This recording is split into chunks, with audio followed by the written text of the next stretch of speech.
live? It says live, but it says Monday at 8 p.m. Huh. And that's my time, 8 p.m. Yeah. All right. Very good. All right, everybody. We're just making sure things are looking good. We've got Bob live from Hawaii. Aloha. Aloha from Maui. From Maui. So we do have him with video feed. We're trying to make sure that it's coming through okay. So Yeah, give us a second to get rolling. bad.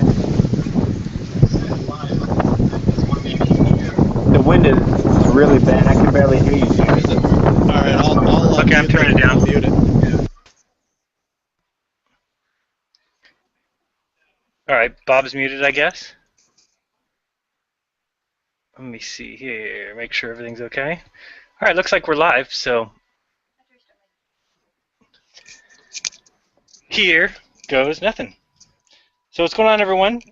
Jeranism live again Monday, as we are, well, at least for the last 3 or so Mondays. If you hopefully can get a view of the huge curvature out there in Hawaii, it's so obvious that I don't know how you could miss it. And Be careful. I know they'll come back to haunt me, huh? Looks like a tsunami. Yeah, I don't want to see any big waves. I want Bob, watch your phone, Bob. We got bad luck on this team. Yeah, I'm gonna stay up above the ocean here as much as I can. On ladder, how do waves work? Well, I believe the same way that they work on the globe Earth, which is wind. It is just a sloshing of water, and I believe that waves, aren't they just caused by wind? I don't think it's a gravity thing. Well, I think that it may have to do also with the electrostatic influence of the sun and the moon, also kind of pulling them along is another factor. Of course, the waves definitely are part of it as well. Right. Oh yeah, I'm sure that we've talked about the moon and the sun as they make their circles. You'd assume that they'd be picking up that big load, which is going to be the tides, and then just like with anything else, if you let that water go, it's going to slosh right back and forth, which could be your waves. Somebody else asked how do tides work on the flat Earth, which we just said.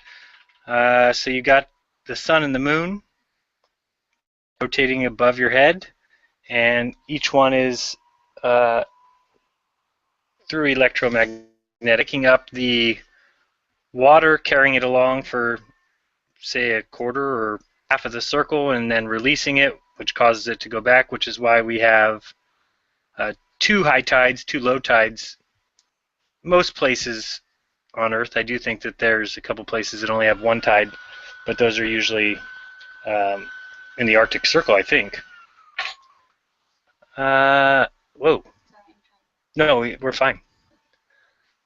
Question?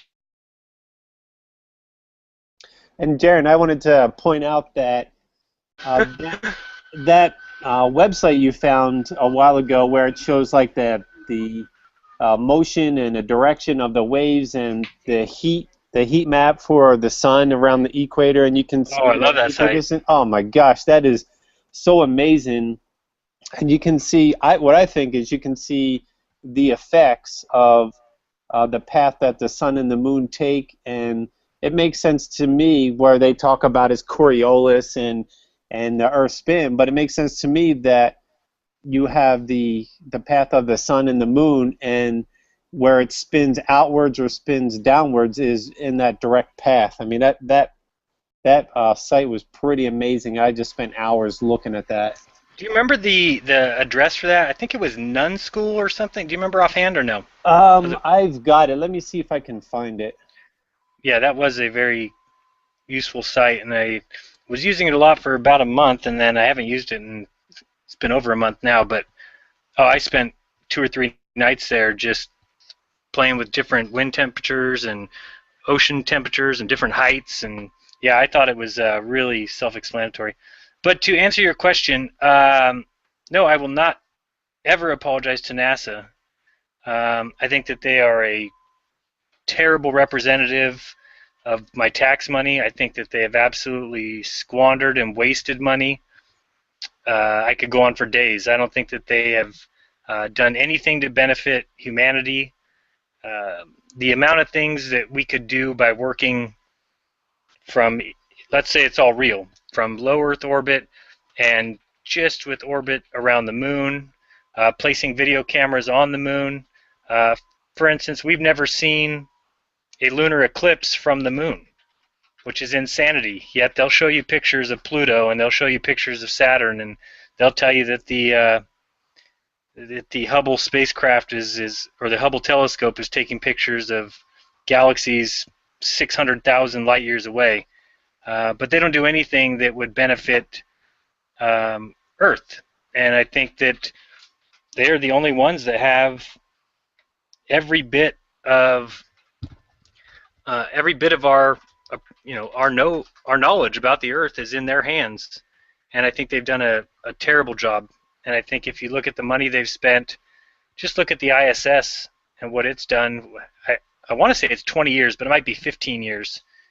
15 years that they've spent in Earth orbit, and they've really done a bunch of nothing.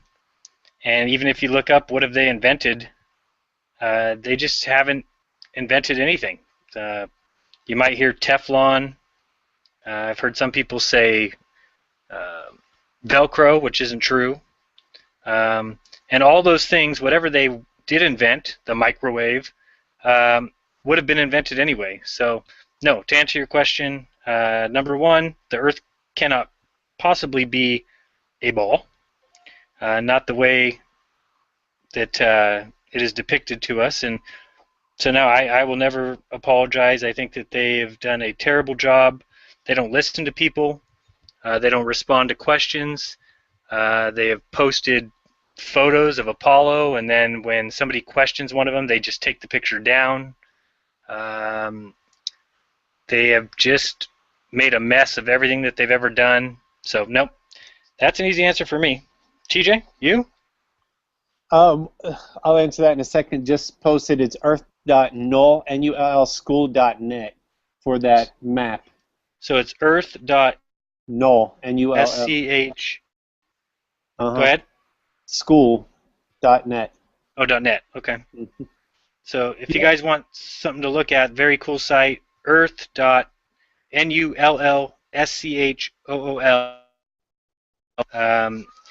You can actually change that you're looking at. So I recommend obviously checking out the globe and then switching it to the AE, as it's called on that site, for azimuthal equidistant, and you can really get a good idea of a lot of the motions of the bodies of water and the wind on that site, so you can see that. Okay, now you can go ahead and answer. So to answer the question, well, first of all, I mean, there's nothing to apologize for, and there's not going to be anything to apologize for, because if you think about it, NASA has to fake all this stuff. One, to show that they went to space. Two, to show that they are in space. And three, to show that the Earth is round.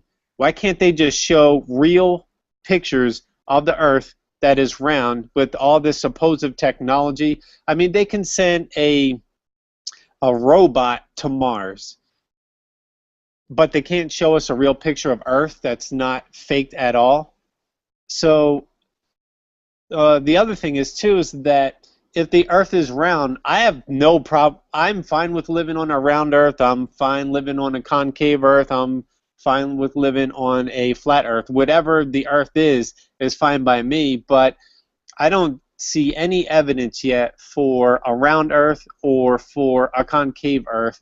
And I think a lot of people get confused about flat Earth. Flat Earth does not mean that it's like a piece of plywood across all distances, because we have hills and valleys and mountains, and we have heights that go really high and we have depths that go really low. But the Earth just say it's like we use a plane that just goes straight out, and we call it flat.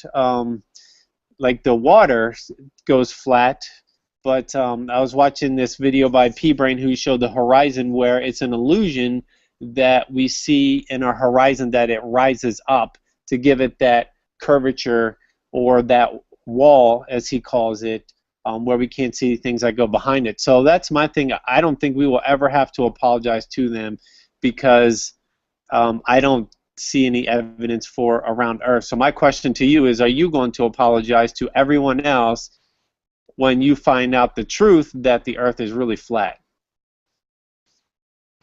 Good answer. I did see a follow-up question from somebody saying any evidence or something. I guess I lost that question.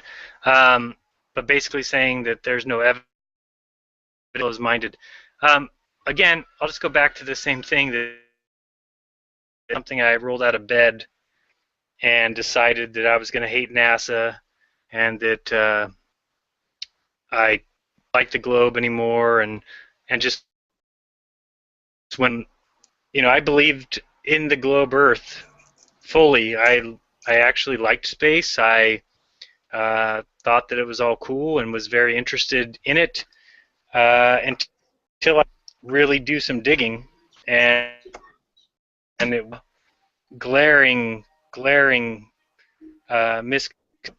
basically errors all over the place. They have definitely misrepresented themselves.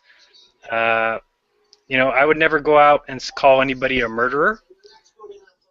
Had their fair share of mishaps with people who happen to disagree with their methods. They have never done what in those situations. If you look at Apollo, the whole thing was basically a disaster. I mean, I'm guessing that the person who's asking that question probably thinks we went to the moon. And that just tells me, if you do think that, you have not done the research. And I don't mean the research as in, well, smart people in the world say that we went to the moon. You need to be able to step out of that and say, you know what, I don't care if people call me stupid. And that's what it took me to really realize what was going on. Well, smart people say we went to the moon, so therefore we went to the moon. You're a conspiracy theorist. You're a tin hat wearing nobody if you think we didn't. And I just went and looked at evidence, watched the videos. I've watched every video start to finish of every mission that Apollo had. It is clear that we did not go to the moon. It is obvious that a lot of their space launches are hoaxes. Now, a lot of people will ask me to prove that. I can't prove that. And the reason why is because, for example, that they're using some sort of holographic image for launches, just for an example. Well, how can I prove that? That's what everybody sees. To them, it's a launch. And to me, I can just tell you, it's a hard thing to say, but you need to do your own research. A word for it. That's what we've said a million times. This is the point.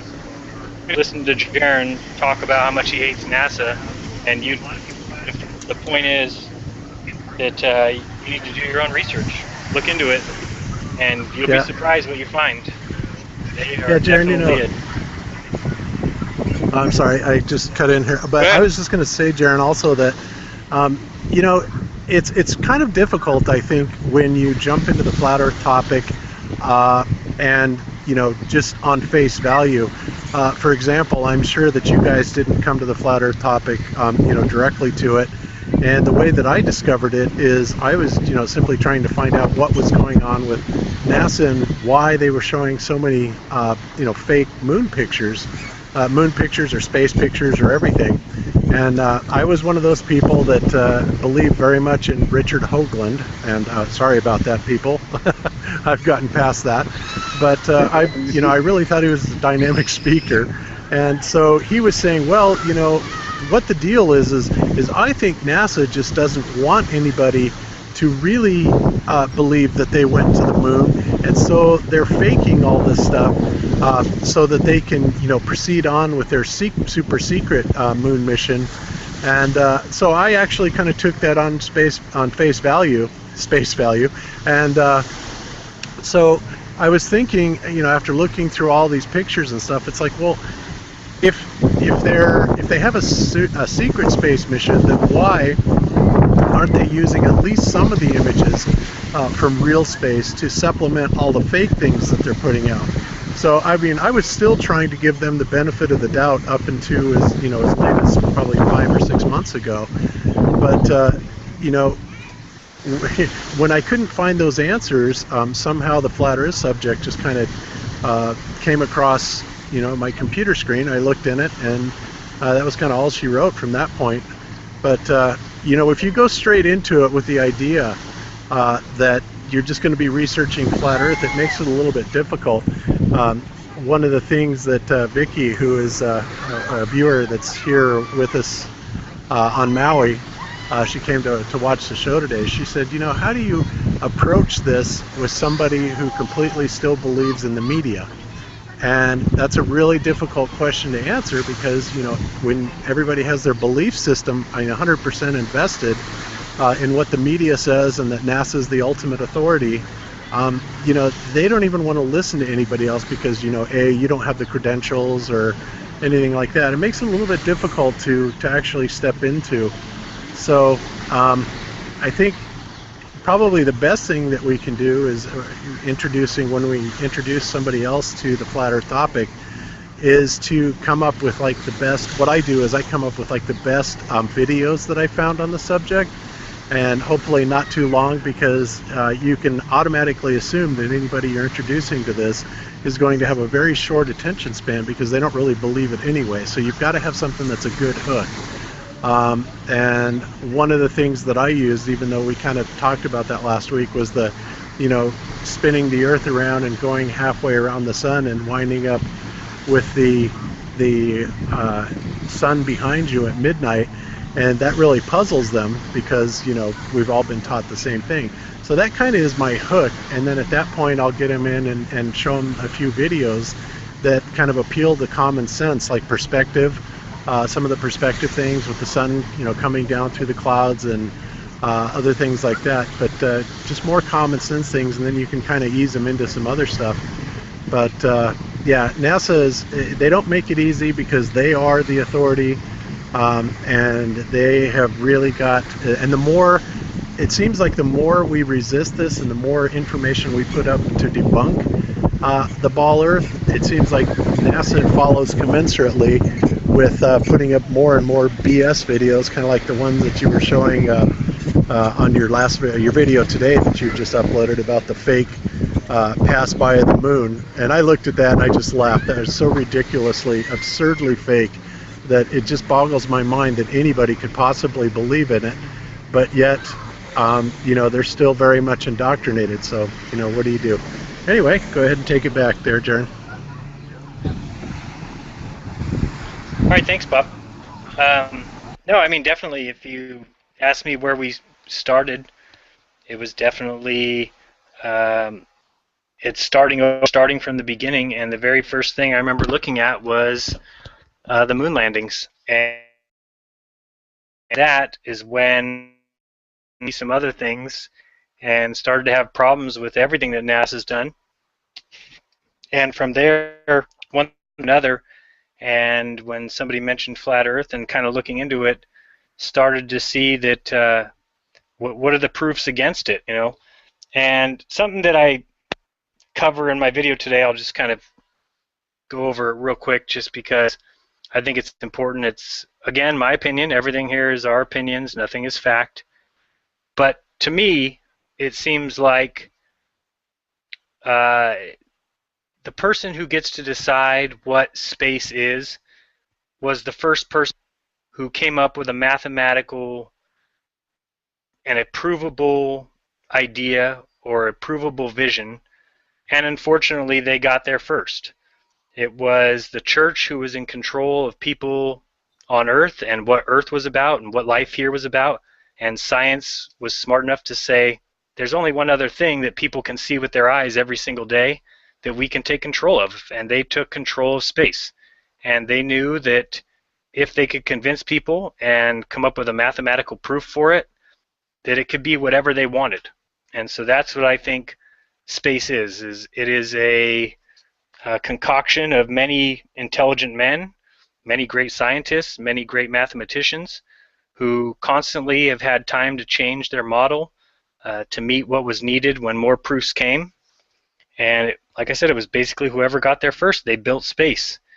They created reality, because reality is whatever everyone accepts, and that's what they did.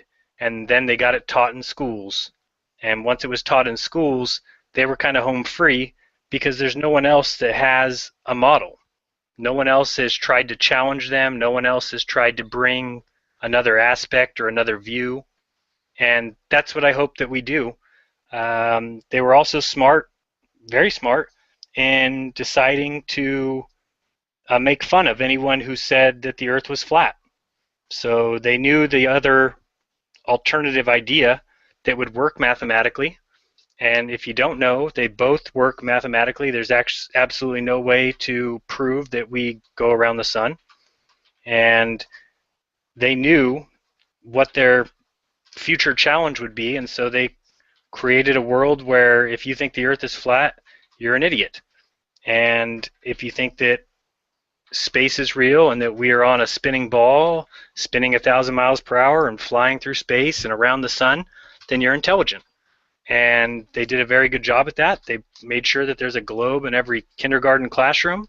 They made sure that the first thing you learned was that Columbus sailed the ocean blue and discovered that the Earth was round. And you need to do some research on those, because those aren't necessarily the facts and the way things went down.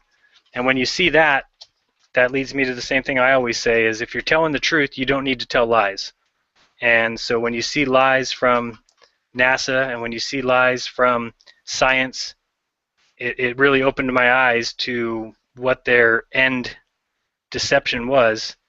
And I don't think we can ever turn the page as in, oh, tomorrow we all believe in the flat Earth. I think it's going to take a movement as in we start laughing back. Like Bob said, that video of the moon coming in front of Earth is terrible. It is simply disgusting, and I don't see how anybody can look at that and say, yep, NASA's doing their job. That's definitely a satellite image of the Earth showing the moon coming across the Earth. It's just nonsense. And so what it's going to take is all of us laughing back, and that's my new way of handling it. Is I really do think it's hilarious if you think we live on a spinning ball, spinning 1,000 miles per hour, zooming 66,000 miles per hour through space, and going 584 million miles around the sun. I think those things are funny. And as I tried to show in my video today, they just don't work. The fact that we see half the night stars, half the sky full of stars, and the other half is gone, doesn't work on a globe. It's impossible. And the fact that we can see 12 hours of sun and 12 hours of night doesn't work on a globe. And these are things that they taught you do work, and until you do the research and really bear down on it and really look into it, you're going to be, trapped by their deception. Yep. So that's all there is to it. Yeah. One other thing that I was going to say that, as we're still trying to figure out this model as well. I mean, I think we have all gotten far enough along in this model to realize that the ball Earth model just has too many anomalies. And maybe we should do a show on that sometime, Jeran. Just to go through all the straight up problems. For example, the fourth season out of the 3 out of the 4 seasons are correct. The fourth season being wrong. Just a whole bunch of stuff that are wrong also with the ball Earth model. But I guess my point that I wanted to make here was that we are still very much trying to figure out how everything works in with the flat Earth model. I'm a big stickler, obviously that you have to be able to match the empirical evidence with the mathematical and overall model that you're trying to produce. And even even Jeran and I don't necessarily see everything eye to eye. A good example of that, I think this week is that Jeran, Cami, and I have been talking about how the eclipses works, and it's kind of funny because Jeran sees one side of it and we see another side of it, and we're feverishly trying to get each other to see what each other side is saying, because neither one of us are going to be satisfied until we can come to something that works for all of us. So but we kind of take it a step at a time, and like I've said before, that if something doesn't work, then we need to come up with another possibility or another hypothesis that will possibly fit into it and the observed evidence, because in my opinion, the only model that's really going to work is that everything has to match with the observed evidence. So even though we may have some differences of opinions, and I'm sure that we will get that whole eclipse thing ironed out at some point, Jeran. Well, maybe we're still working on it. Did you see in today's video, I don't know if you got far enough along in it, but I made sure I pointed out that it doesn't work on the globe. That was my point of the video today, was I really wanted to point out the flaws with it. I did see that, and that was excellent. And there's a lot of things like that don't fit in the globe model as well for us. So, and I think that we should probably highlight those and say, okay, Ball Earthers, explain these, and let's get a dialogue opened with the people that are looking at the Ball Earth model more scientifically. If we can get a dialogue going without, with the absence of insults and ridiculous, childish name calling and stuff like that, I mean, it could really be beneficial for everybody, because, I mean, who knows? It may be that we are completely wrong about this flat Earth. I personally don't think so, but I'm certainly open to the idea, because I don't like to be, called a nutcase and a, complete idiot that I even am considering this. But I can't ignore it, because everything that I have looked at, and I'm a very, very logical person. I mean, I'm an engineer by profession. I'm very logical. I think very methodically. And I find so many problems with the Ball Earth model that the Flat Earth model solves quite eloquently and quite easily. That, this is kind of where the angle I'm coming at it from. And I also believe that everybody has something to contribute. If you're an artist, you're going to have your perspective views of it. If you're an engineer, you're going to have the very mechanized, the mechanical view of it.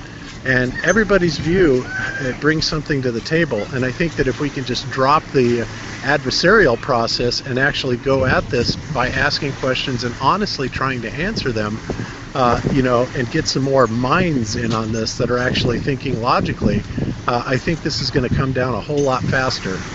And that's my hopes for it anyway. Yeah, I totally agree. And I think that they've had years to explain some of these things, and years to come up with sufficient evidence and video footage, and if they knew the truth, I feel that we'd be in a lot different place today. And so I think, to me at least, it shows me that they don't know, and they've explained very easily what they can explain very easily, and then they kind of explain in a weird way the things that they can't explain.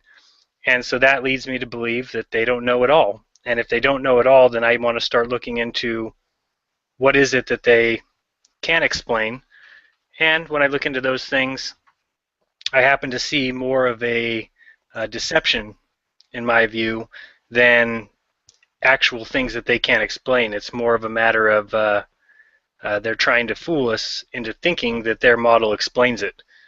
TJ, what say you? Can you see my screen? I'll bring it up.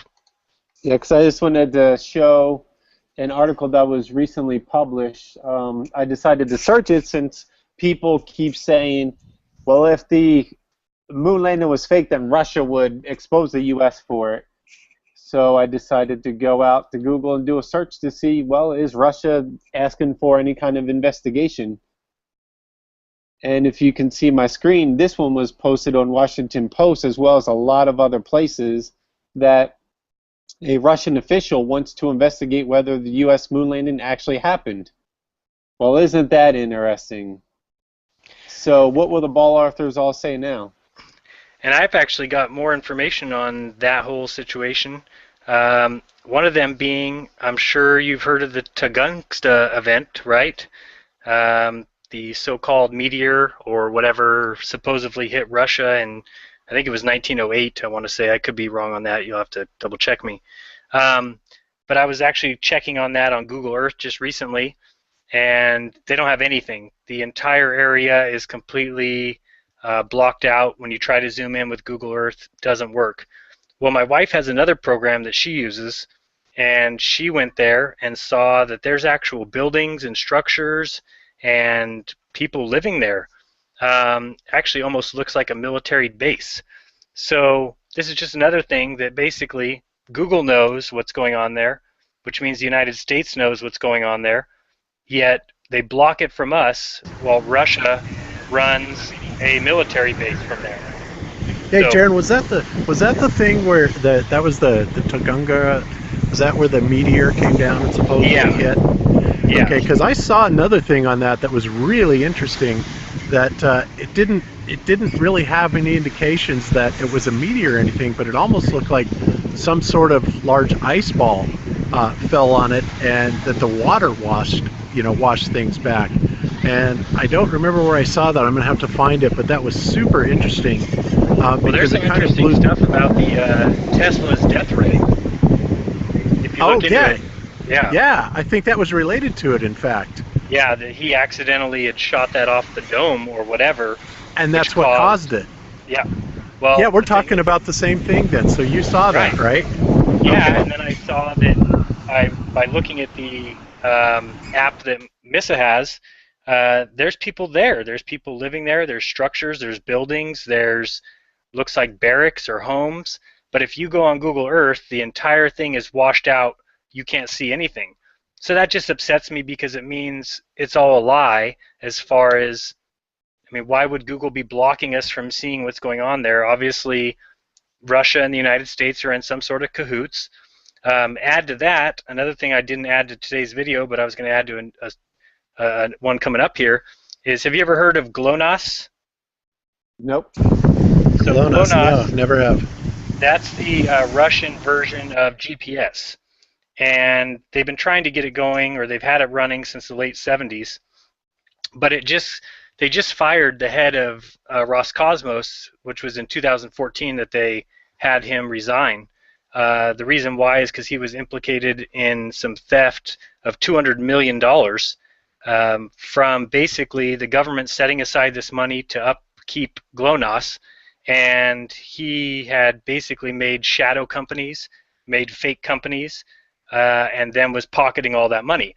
Well, come to find out, the reason why he's doing that and was able to do it was because there was actually a study done, and they figured out that 300 ground-based satellites across the world would be able to give you millimeter accuracy on GPS for a fraction of the cost of orbiting satellites. So it's just one of those hilarious things because, of course, the globe earthers will scream and yell, well, what about GPS? What about GPS? And we're the ones who say they're ground-based. And then to find out that a study's done and it's a fraction of the cost to do so. Exactly. I mean, they've had that technology around for a long, long time. Back in the old days, there was a system that was called LORAN, LORAN, and that is what the military was using, to navigate their seafaring vessels. And basically, GPS today is nothing more than an extension of LORAN. It's now called eLORAN, and it operates virtually identically the GPS in that it uses a triangulation system, and it does it very precisely by phases of signals that are being sent out and brought back, and by the phase differential between the outgoing and incoming signals or the crossing signals, you can get a very, very precise location through nothing more than ground-based triangulation. So that is almost certainly what we're calling GPS today. And still, I find it interesting that GPS doesn't work in so many places, And yet, if it's actually satellite-based, how can there not be a place on Earth that it couldn't cover? But the reality is because it requires ground-based or GWEN transmitters to do this. Not every place on Earth has those transmitters available. So, and the military will actually take them out and have these mobile transmitters that will actually be based off of ships that will provide the triangulation, like if they're in an extremely remote region. So I think that jig is pretty much up as far as, the GPS and what it really is. And I think, even in Mark Sargent's deal where he was showing how the GPS or LORAN is getting turned on and off for flights in the southern hemisphere, I think that's also another big indicator that there's something wrong with this entire system. Well, yeah, I mean, remember that the Tropic of Capricorn would have to be larger than the Tropic of Cancer, whereas on the globe model they're the same distance, but on the flat Earth model the southern hemisphere has to be pretty much twice as big as it is on the globe, and what that causes is some issues with flight times and also with tracking. If you're using ground-based satellites, you're going to have some issues when you're having to stretch between South Africa and Australia or South Africa and South America. And so I think that's, has a lot to do with it. And if you ever want a fun day of research, look into the Baikonur Cosmodrome in Kazakhstan. Just really look at that area. It's basically completely fenced off to the public. You're not allowed to go there. If you watched one of my early videos, it's not that early, maybe 3 months ago, where I showed the Soyuz landing in a field, and I mentioned it showed the helicopters kind of circling, and I made a comment that they wouldn't allow anybody near there. Well, little did I know that the entire city itself is fenced off. So there is nobody who can even go there. You can't even get near where they are dropping those Soyuz capsules. And that's the kind of thing. This is science. This is people's tax money. And we're blocking the areas where this science is being done. I mean, to me, if you're being truthful, then you're completely open.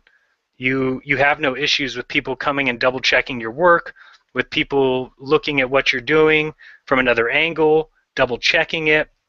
But when you're lying and when you're stealing money and when you're claiming one thing and doing another, then you have to block off cities. And then you have to lie about what you're doing. Then you have people at high levels stealing $200 million because they know that they're not actually sending any satellites to space.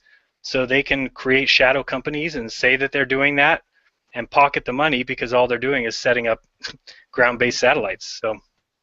And don't forget those expensive flights, first class. Oh yeah, first class, $16,500 for a flight. I'm not sure I made that much last year. No, I made a little bit more than that. Yeah, I know, it's absolutely crazy, the amount of money that they waste, just because they're in on the good old boys club. And it's really frustrating, I'll tell you. Our flights coming out to Hawaii were like, well, we actually got them on air miles, but if we were to have purchased them, they would have been $1,100 just coach. And first class was something like 5 times that. It's just ridiculous. So, yeah, the government waste is just off the charts, and of course they don't care. The guy just sat there and point blank lied about it and said, no, that's not true at all. I didn't fly first class today. You can check all my records. And then the reporter follows him out the door saying, yeah, your aide sitting right next to you handed me this showing you flew first class. It's like they don't care. They don't care how bald-faced their lies are because, for most people it just doesn't register. No, and they still get their funding, and they still, that's why it just doesn't matter to them. No one's going to double check them. It's just a terrible way that they run the government. There's no follow-up. It's terrible. Government contracts are just free money, and all they want is a date that it'll be done, and that's it. So if you're ever driving on the freeway and see those 40 guys in the middle of the night standing on the side of the road, that's because the government gave them, say, $1 million to fix the road, and no one's following up. No one cares how you spend $1 million, so it goes to waste. So true, so true. In Colorado, and I even noticed that night that you guys were driving home and you kept the video feed going, Right. It's like you drive by a construction site, and when it's state sponsored or something like that, you see 10 guys standing around watching one guy work, and it's phenomenal. And yet, when you go to commercial projects, when somebody other than the government is paying for it. For example, they're building a whole bunch of new warehouses around our house in Colorado, and those things are going up so fast. They're absolutely enormous facilities, and they're going up at the rate of one every couple weeks.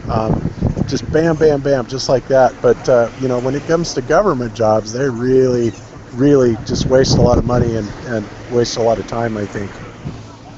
Oh, absolutely. I mean, just as a personal experience with that, when I worked as a store manager for CVS, when they took over for Long's Drugs, it was amazing how they ran their operation. And, I could say a lot of bad things about the company, but one thing I can't comment on is their ability to make money. They knew how to make money. And one of those examples was before they came in, if there was let's say a restroom broken and I needed to have a plumber come fix the toilet, before I would call a plumber, he would come and do the job and give me a bill, and I would write a check. And that's how it went. So if he came and said I needed a new toilet and I needed a new this, that, the other thing, and the total was $1,500, I wrote a check for $1,500, and he left. Well, CVS was smart enough to say, no, we're going to have a fix-it line where I would call the line, and then they would contact a plumber who was approved to do work for them, and they would be kind of the liaison, so they would be able to tell them, no, that's not true. You don't need this done. We don't need this fixed. And I would see the payments that would go out, and they would be $100 or $200 for every service call, to where I knew for the 12 years before that, 13 years before that, my service calls were costing $600, $700, $800. So where that ties in is when you have no follow-up, which was the way it was before, that's how the government operates. They just hand out jobs to anybody who can bill for any amount they want, and there is no follow-up. Nobody's going to follow up and say, hey, did you really need to do this? Do we really need this brand new? But when the government just hands you $1 million or $2 million to do the job, do you think if you can do it for $300,000 you're going to say anything? Or do you think you're going to spend an extra 2 weeks on the job and pocket the $700,000? Yeah, exactly. I noticed that too with some of my corporate customers. One of my accounts is actually the entire town of Lyman in Colorado. I do their municipal center and all that stuff, and it amazes me the amount of money that they actually budget for like IT work and stuff like that. And of course, ever since I started doing their IT work for them, which is nearly 18 years ago, they have gone way, way, way under budget. And I've actually had the town manager comment to me that, oh, well, we're going to get our budget cut if we don't start upping this figure. And I'm just like, well, I'm just charging you what I feel is reasonable. I'm not trying to gouge or make a killing on this or anything, but because of the fact it's a government contract, I could get away with it. But my morals kind of prevent me from doing that, whether it's government or not. And the same goes for Denver International Airport, which I'm a consultant out there, one of their higher end consultants, and their budget is just ridiculous. But then again, everything is done in triple and quadruple redundancy and all that, and I can kind of see that for an airport. But they really have humongous budgets for this stuff, and I think that they do this on purpose just so that they can have all this extra leftover for bonuses or whatever. I don't know who's getting all the kickbacks, but it's pretty crazy, I'll tell you.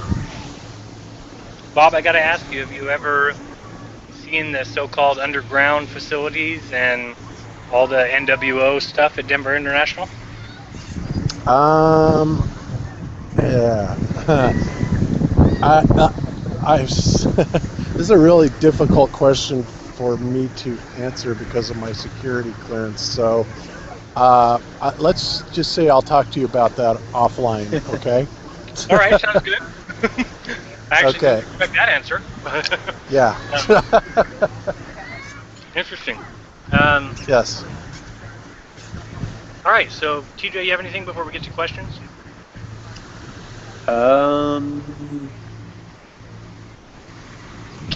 Not really. I mean, we got, of course, some trolls that come out to troll our comment section just to waste space and waste time. But no, just I think we all already know this, but I always like to point out that if you play a word game, and if we say like sphere or globe Earth, we think NASA, we think the moon, the space shuttle. But if you say flat Earth, well, we've been programmed to think specific things, whether it's people are stupid or idiots for believing that, or oh, there's the edge and you're going to fall off. Just all that nonsense that we've been programmed to. So, I mean, there's some people here just saying things like, well, where's the edge? And, well, if I just head west, then I'm going to run into ice. But obviously, these people have never really looked at a possible flat Earth map that if you go west or you go east, you're always going to run into land. So you just have to look at the map for that. You actually have to go south away from north in order to get out to ice. But I don't want to waste too much time with those people because they're just here to waste time, not really to ask and learn. Yeah, and if you do have that question, and I could see how it gets confusing when you say if you go west you're going to hit ice, you have to remember how directions are created, and basically if you went west, and west is just remaining the same distance from north. So you would basically imagine tying a string to the North Pole and flying an airplane around. That would be west, and the airplane would continue in a circle, and that's how the entire thing works. So it does not mean that you're going northeast to get around that circle, basically, or northwest. Basically, north is remaining the same distance from the North Pole. And that's where it gets very confusing and into GPS, which is basically the global positioning system. And it wasn't very difficult. What you take is a flat Earth map, and you assign every location on the flat Earth map to a location that matches GPS. So no matter where you are on flat Earth, it's going to register on GPS where you would be on the globe. And that's what everybody goes by. So nobody knows when you're in a car if you're driving dead west and just staying and remaining west. The only thing that's telling you that you are is GPS. So for all you know, you are going slightly northwest. Go ahead, Bob. Okay, yeah, I was just going to say that's kind of one of the things that you know we've been working on also is one of the problems with the interpolation between the flat Earth and the globe Earth is the fact that essentially the flat Earth is a kind of a two-dimensional thing. It doesn't have any rotundity to it. It has the flat surface, and it's generally level for the most part, except of course for land features. You have the Rockies that kick up to around 14,000 feet, and you have the Himalayas at close to 20,000 or beyond. And those are just the land features on top of the flat surface. But one of the biggest problems that arises out of trying to explain things as to how they would appear on a flat Earth model versus a globe Earth model is the fact that for example, it's like what Trutherisy did. He basically showed the latitudinal lines that would be applicable to a globe Earth, which basically show the east-west lines, going around the globe.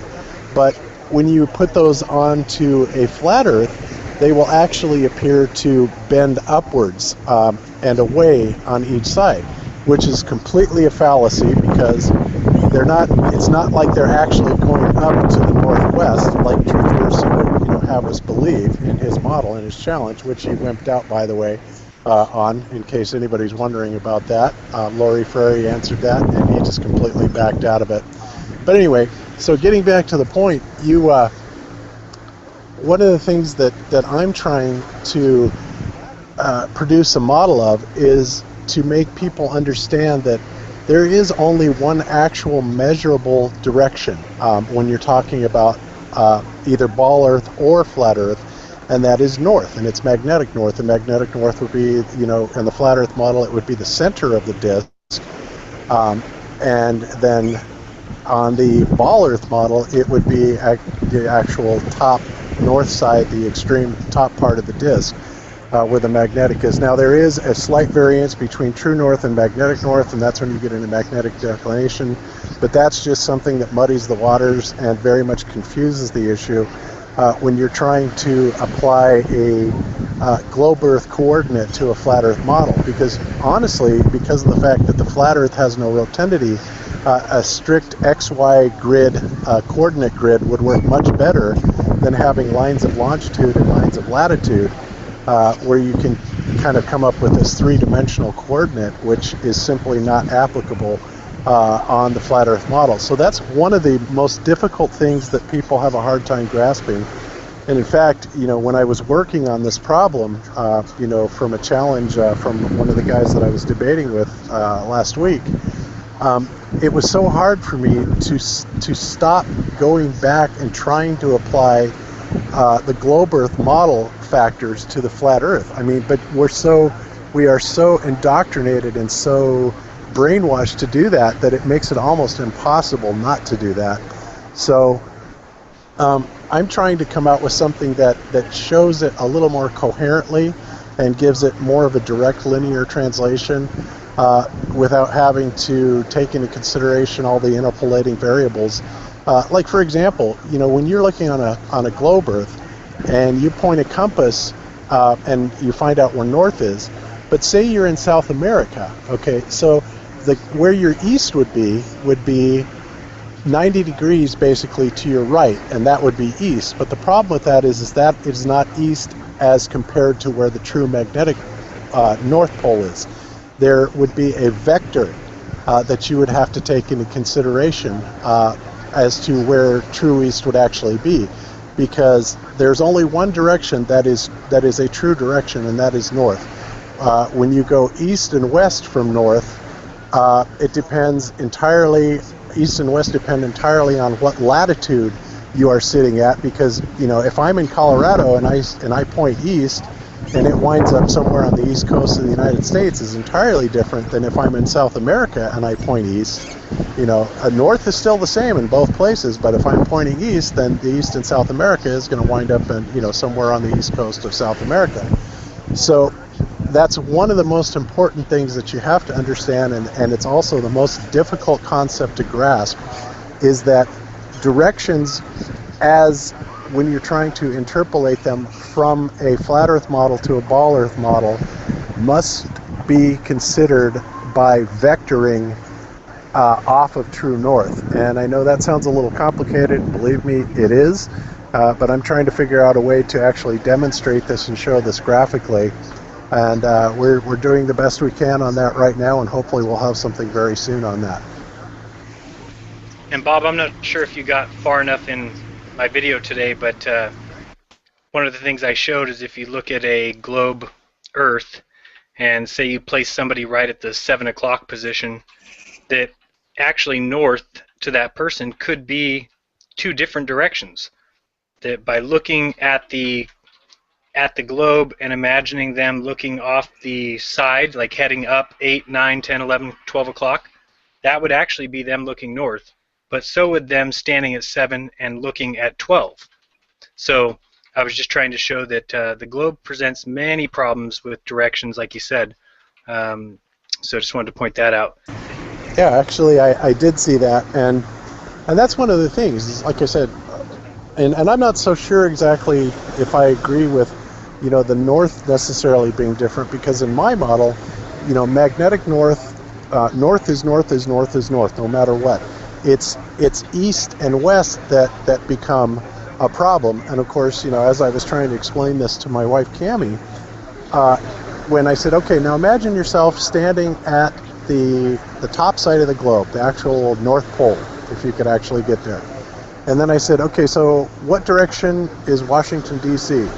And she's like, oh, well, it's kind of this way, a little bit east or whatever. And I said, no, it's south. And I said, okay, so now what direction is Denver? And she kind of, had trouble with that. And the answer is, it's south. What direction is anything when you're standing at the North Pole? The answer is, it's south.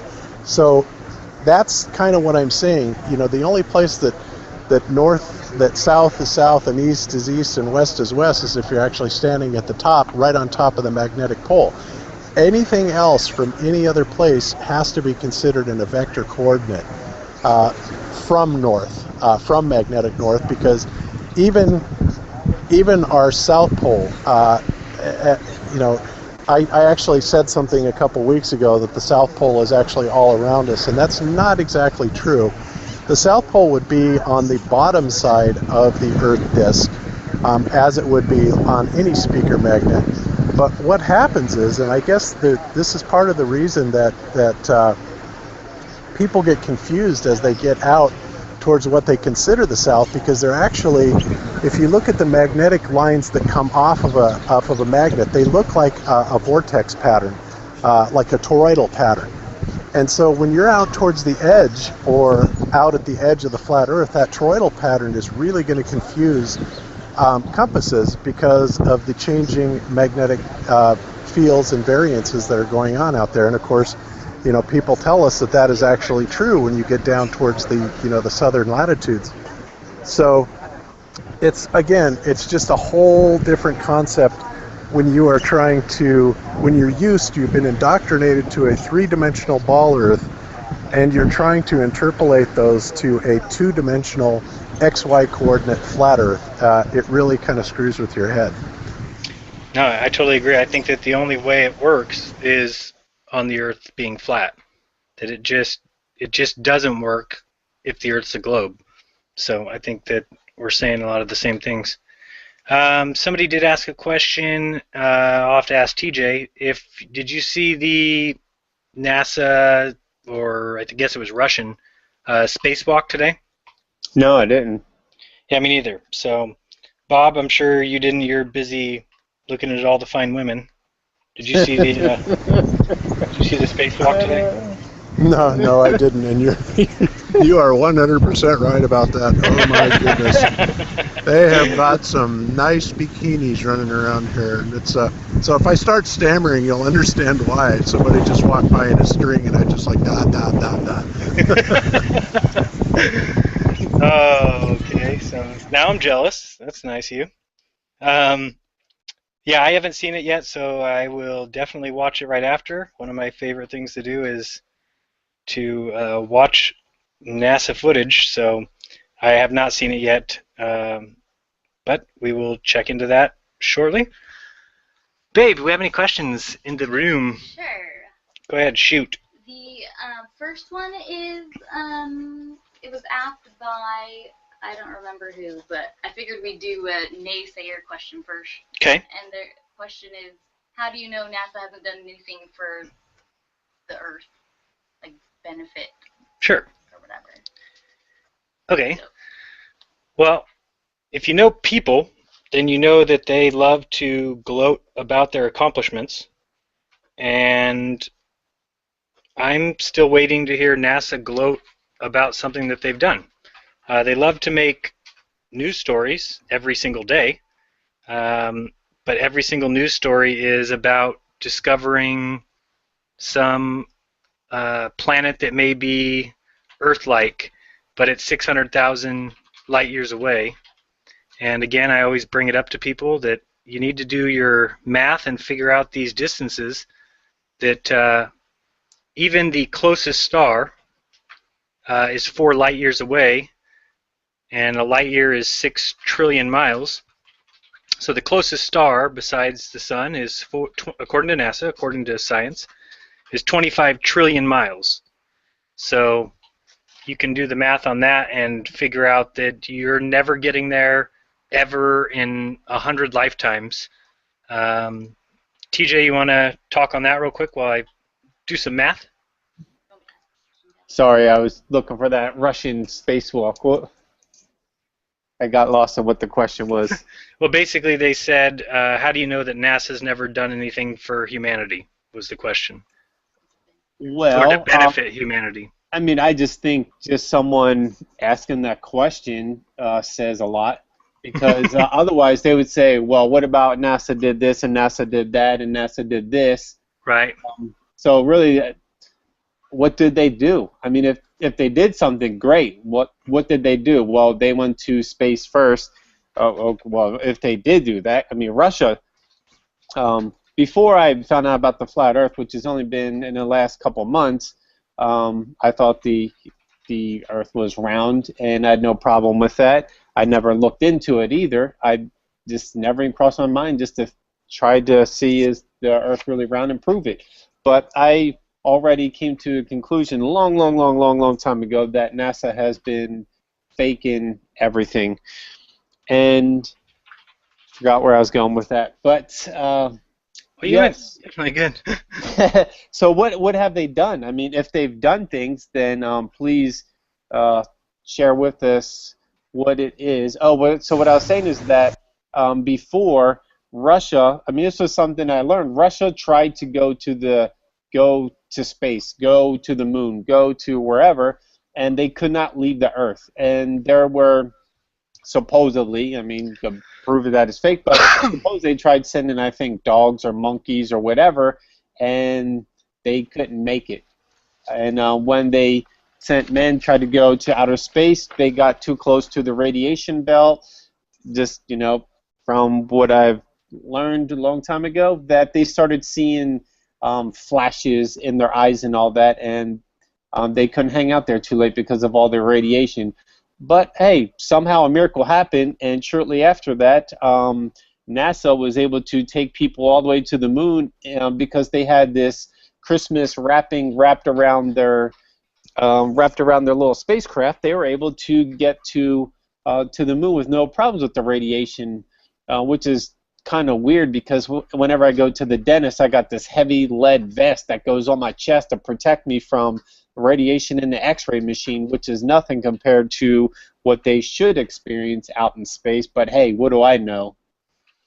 Yeah, I mean, if you're looking for the easiest evidence, at least that I ever saw, is just look up micrometeoroids and look at how often they strike the Earth. Look how often they claim that they strike the ISS. And those things are only a gram in weight, but they are traveling at 25,000 miles per hour, meaning that if one hits you, it will go right through you. That is even with a NASA spacesuit on. There is no protecting yourself from that. And we're just supposed to believe that these guys were walking and driving their little mobile all over the moon, and nobody ever got hit by one of these bullets, is what I call them. Exactly. Yeah. One of the things that I thought, that I've always wondered about, Jeran, is that NASA is working with people that are experts in mind control. And so they do everything to reinforce subconsciously the idea that they actually are going to space and stuff like that, even if it appears to be to their detriment. And when I say that, let me use the example, for example, that one of the things that I follow is the Thunderbolts project, and that's Wal Thornhill and Dave, I can't remember his last name, but anyway, they basically, make this model of the electric universe, and it seems so very, very plausible, everything that they talk about, and they talk about how all of these experiments, all of these nebula patterns that we see out in deep space are reproducible in the laboratory, and that seems all very plausible to me. So I always ask myself, it's like, if NASA is actually going out there, then why is it that the electric universe model will make a prediction, and then NASA will go out and allegedly do an experiment, and it actually backs up what the electric universe model is saying, okay, in direct contradiction to NASA. And that always really puzzled me. And another thing that I thought was strange is that, they talked about the one NASA mission where they went something like 300 or 400 miles up, and the radiation was so intense that they were seeing the flashes that were hitting the back of their retinas and the flashes of eyes like that. But if you watch these space shuttle launches and stuff like that, it doesn't look like they ever could possibly even make it into orbit, first of all, because they roll over and they start flying parallel to the Earth itself. And of course their excuse for that, from what I've heard, is it allows them to go faster to escape, to reach escape velocity, which is patently absurd, because you're never going to reach escape velocity flying parallel with the Earth, especially if you've defined it as the model that they have. You actually have to leave at a 90-degree angle, and that, of course, never happens. So if the shuttles aren't ever actually going up there, and I tend to doubt that they are, that means that all of the data that comes in behind it, like the astronauts saying, "Oh, geez, when we reach this elevation, the predicted effect of the Van Allen radiation belts all of a sudden starts taking effect," and we can see that, and even to the detriment of the Apollo 11 astronauts, Alan Bean, when he was talking about it, which was absurd. Initially it's like, well, they didn't know about it yet, so it couldn't have affected him. But all I'm saying is that even when it's to their detriment, they keep doing anything they can do to embed the idea that we have gone into space, even when it's blatantly in contradiction to their own, their own say-so of what they said they'd done or their own model, which is absolutely amazing to me. But that, nevertheless, if you think about it, that's actually what's happening. Yeah, absolutely. I've got a video that I'm about a third of the way through that's all about the disaster. I was one who kind of stayed away from it for a little while. I'm never one that wants to not make fun of, but to accidentally say that a death wasn't actually a death. But I really have looked into that situation quite deeply, and it was another one of the hoaxes. It was absolutely a planned catastrophe. Those people survived, and they're living, well, at least 6 of the 7, I believe, are living, doing just fine, and they don't even change their names. They don't even try and fool you. They're around with the same name. Yeah, you're talking about the Clues Forum exposure of all the astronauts on Columbia? Well, I've actually never seen the Clues Forum. I've been doing my own kind of research on it. Oh my God. They have got an entire expose on Clues Forum that shows pretty much all of the astronauts that supposedly were lost on Columbia, and some of them with their very same names, just like what you said. Names. Yeah, one is a professor at Yale Law, and Resnick. And it's that's Judith Resnick. That's absolutely right. She's alive and well. When you look at it, it's absolutely her in my mind. And then they've come up with a list of highly likely suspects that were the other astronauts that allegedly died. And it's just absolutely so obvious. Yeah. I know some of them are so obvious. I mean, some of them you can kind of go, I'm not so sure about that because of the aging. But that's one of the tricks that they absolutely do. And this will go off a little bit off topic of what I'm going to say here, and if I offend anybody, well, I'm really not too concerned about it because I know it didn't happen. But let's talk about Sandy Hook, okay? One of the things that absolutely floored me about Sandy Hook, other than that it was a complete fabrication from the get-go, but it allegedly happened on December 14th, 2012, and yet if you go and you pull up pictures of every one of those kids, and there's actually a lot of YouTubers that have already done this, and you understand that the pictures that were released of like Noah Posner and all the kids that allegedly died that day were actually the same kids that were singing on the Super Bowl halftime in 2013. Absolutely, positively, unmistakably the same kids. And even, like I said, even if some of them don't quite make the grade for you when you look at the age difference, and you have to remember there's about a 4-year difference in the kids' age, but each and every one of them are there. And even if you don't make 100% connection on all of them, you would have to admit that statistically the odds of so many kids looking so much almost identically like those kids, as released, that were, the Sandy Hook deaths, is statistically impossible. But this is the kind of stuff that they do. They rub it right in our faces, they show it to us, and then of course, claim plausible deniability because, oh my goodness, who would ever do anything as crazy as that? And the answer is the elites, because that's exactly how they operate, and that's exactly why they don't even care about like Judith Resnick having exactly the same name. and being the same woman. I mean, they've even gotten her down to the facial tics, everything she does on Clues Forum. It's absolutely astounding. But so, and the guy I was trying to think of last week that makes a lot of the comparisons, and I'm certainly not, promoting him by any means, but Dallas Goldbug is one guy that, I mean, some of his stuff is absolutely outlandish, who he says is who, but then you look at some of the other people and you really have to wonder, how often does Hollywood make these people over and, put them in different roles about their life, and of course they're always still famous one way or another. But they find these people that are good at what they do, and they just cast them in different roles. So, Shakespeare was definitely right. All the world's indeed a stage. Yeah, it's absolutely baffled me in some of the things that I've researched, and I haven't come out with any videos on it yet, but even the JFK, I thought I had dug as deep as you could dig into that, and the more I dig, the more I see the whole thing as being a hoax. I'm not saying that JFK was still alive. I'm not saying that he was somebody else or Jimmy Carter, because I haven't looked into it deep enough yet. But clearly, just the timetables are wrong. The fact that they have a coffin ready for him at the hospital, and I mean, it was 12:30 that he was shot, and by 2 o'clock they're on a plane back to Dallas. I mean, back to D.C. It's insane. It's absolutely nonsense.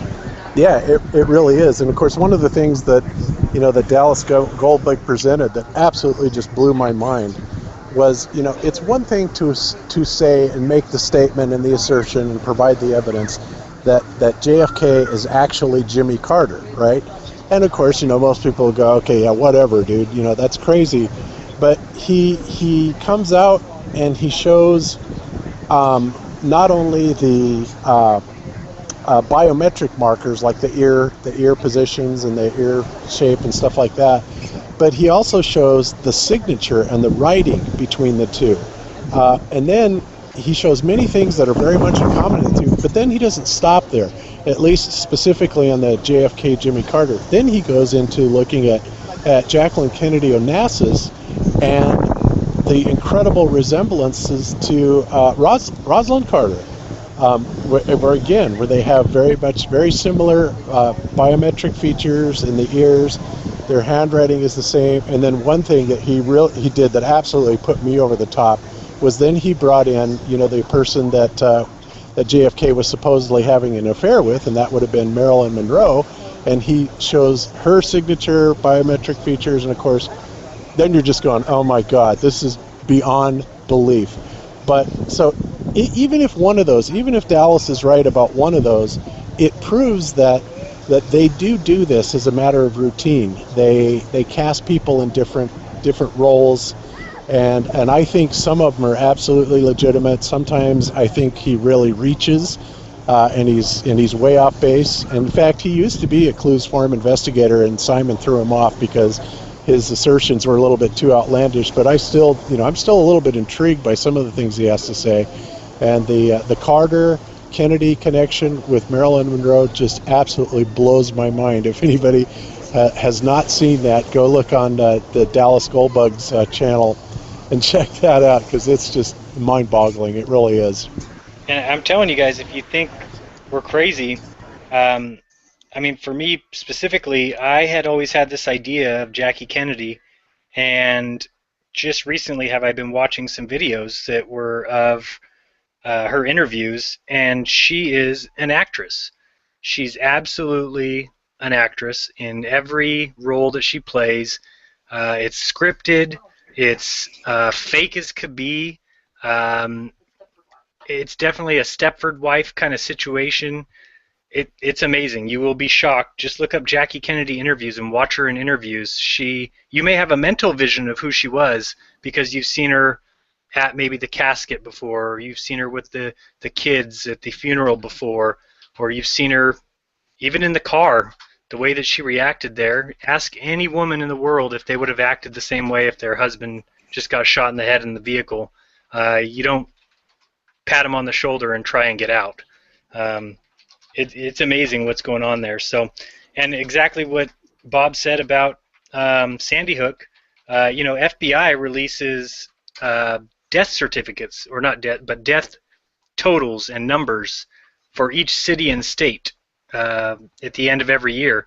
So go back and look at 2012 and look at the city, and you tell me how many murders it says took place in that city. And there was, if I remember right, 3. And so if there was 3 murders that took place in that city during 2012, and you ask, why would the FBI put out that information? Well, I asked the same question, but again, they're doing it in your face. Yep, they really are. And the fact that there are no birth certificates for those children either. No death certificates, no birth certificates. About a year before, the coroner actually tried to get a bill pushed through where they could no longer release any death certificates or information on minors. Interestingly enough, almost a year to the day before Sandy Hook. And it's just it's just unbelievable. I think anybody that, if you really want to look into the Sandy Hook, again, one of the best investigators that I have ever seen on the subject is a guy called Professor Doom 1, who has done a fantastic job of debunking every possible area of Sandy Hook, as well as he is part of a movie that was made by several investigators called, I think it was called We Need to Talk About Sandy Hook, which is a fabulous documentary on that also. But the idea is that, this is the kind of thing that the elites do.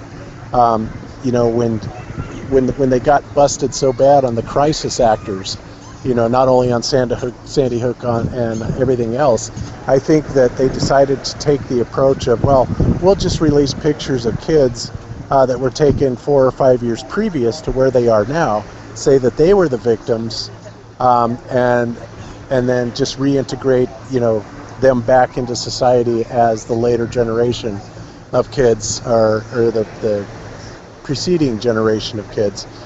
It's absolutely crazy where they go with this, and one of the things that Fritz Springmeier said in a book that I read a long time ago called Deeper Insights into the Illuminati was basically, he said, what their methodology is they will do all kinds of science and surveys and stuff like that and find out where exactly the line of believability is, what people will believe, and then where that line is crossed, where it's too audacious and they can't accept that, and then that is exactly where they operate from. And ever since I read that, I have seen that to be true over and over and over again. They simply operate in areas that are so unbelievable that most people would just never think in a million years that anybody would even be that twisted to think that way or operate that way. But yet it has served them very well for a long time. So back to my 25 trillion miles, just because I wanted to make a point there, I think a lot of people fail to ever bring those numbers down to earth. And one of those things is Bob was just talking about a 25,000 mile escape velocity. And you may think, okay, 25,000 miles per hour, that's, okay, they're moving pretty fast. But remember that the fastest that you've probably ever gone in your life, let's say, is 150 miles per hour. And that's a stretch. I know I've never been 150 miles per hour, maybe 110, 115. So let's say 150 miles per hour. Except on a jet, of course. Correct. Yeah. True. So what do they go, 500 miles per hour? Yeah, 500-600 miles an hour, something like that. That's about right. So even that would be 50 times as fast, right? So imagine moving 50 times faster than a jet. Actually, it'd be like 10 times faster if you're talking 50 or 60. So 60 miles an hour to 600 would be 10 times faster. But I know what you're saying. I'm sorry. I'm saying 500 miles per hour, let's say. So to go 25,000 miles per hour is 50 yes, times you're right. as fast. Okay, right? Ignore me. Carry on. The girl just walked by in a bikini. That was my problem. So what I was getting at is 50 times faster than you've ever gone is how fast escape velocity is. And so even if you were to say at that 25,000 miles per hour for 24 hours a day, for 365 days a year, it would take you 114,150 years just to get to the closest star. So, and that's nonstop, and you're not going to live 114,150 years. I hate to tell you, nobody is. So when you ask me what has NASA done, my answer is simple: they've wasted time, they've wasted money, they've wasted thoughts, and we could have been worrying about things here on Earth. We got people who die in Africa every single day because they don't eat, and because of preventable diseases like malaria. And I mean, if each of those kids had a bed net, they would have a chance to live. And instead, NASA wants to pump $2.5 billion into some spaceship that flies and shows you Pluto. And do people make comments about it and tell them, hey, why don't you put the money in the right direction? Nope. People celebrate it, tweet about it, make it the #1 trending thing on Facebook and on Twitter about how awesome it is that NASA sent a circular picture of like a malted chocolate ball in the blackness of space, and they're called scientific, while kids die in Africa because nobody cares. So to me, they're wasting time. They don't do things in order. You don't go discover things trillions of miles or billions of miles away when we have not ever come close to mastering Earth. When we have a utopia here, when everybody's living off the land and nobody's enslaving each other and killing each other over stupid wars, then we can move on to space. But to me, they're just a joke of an organization.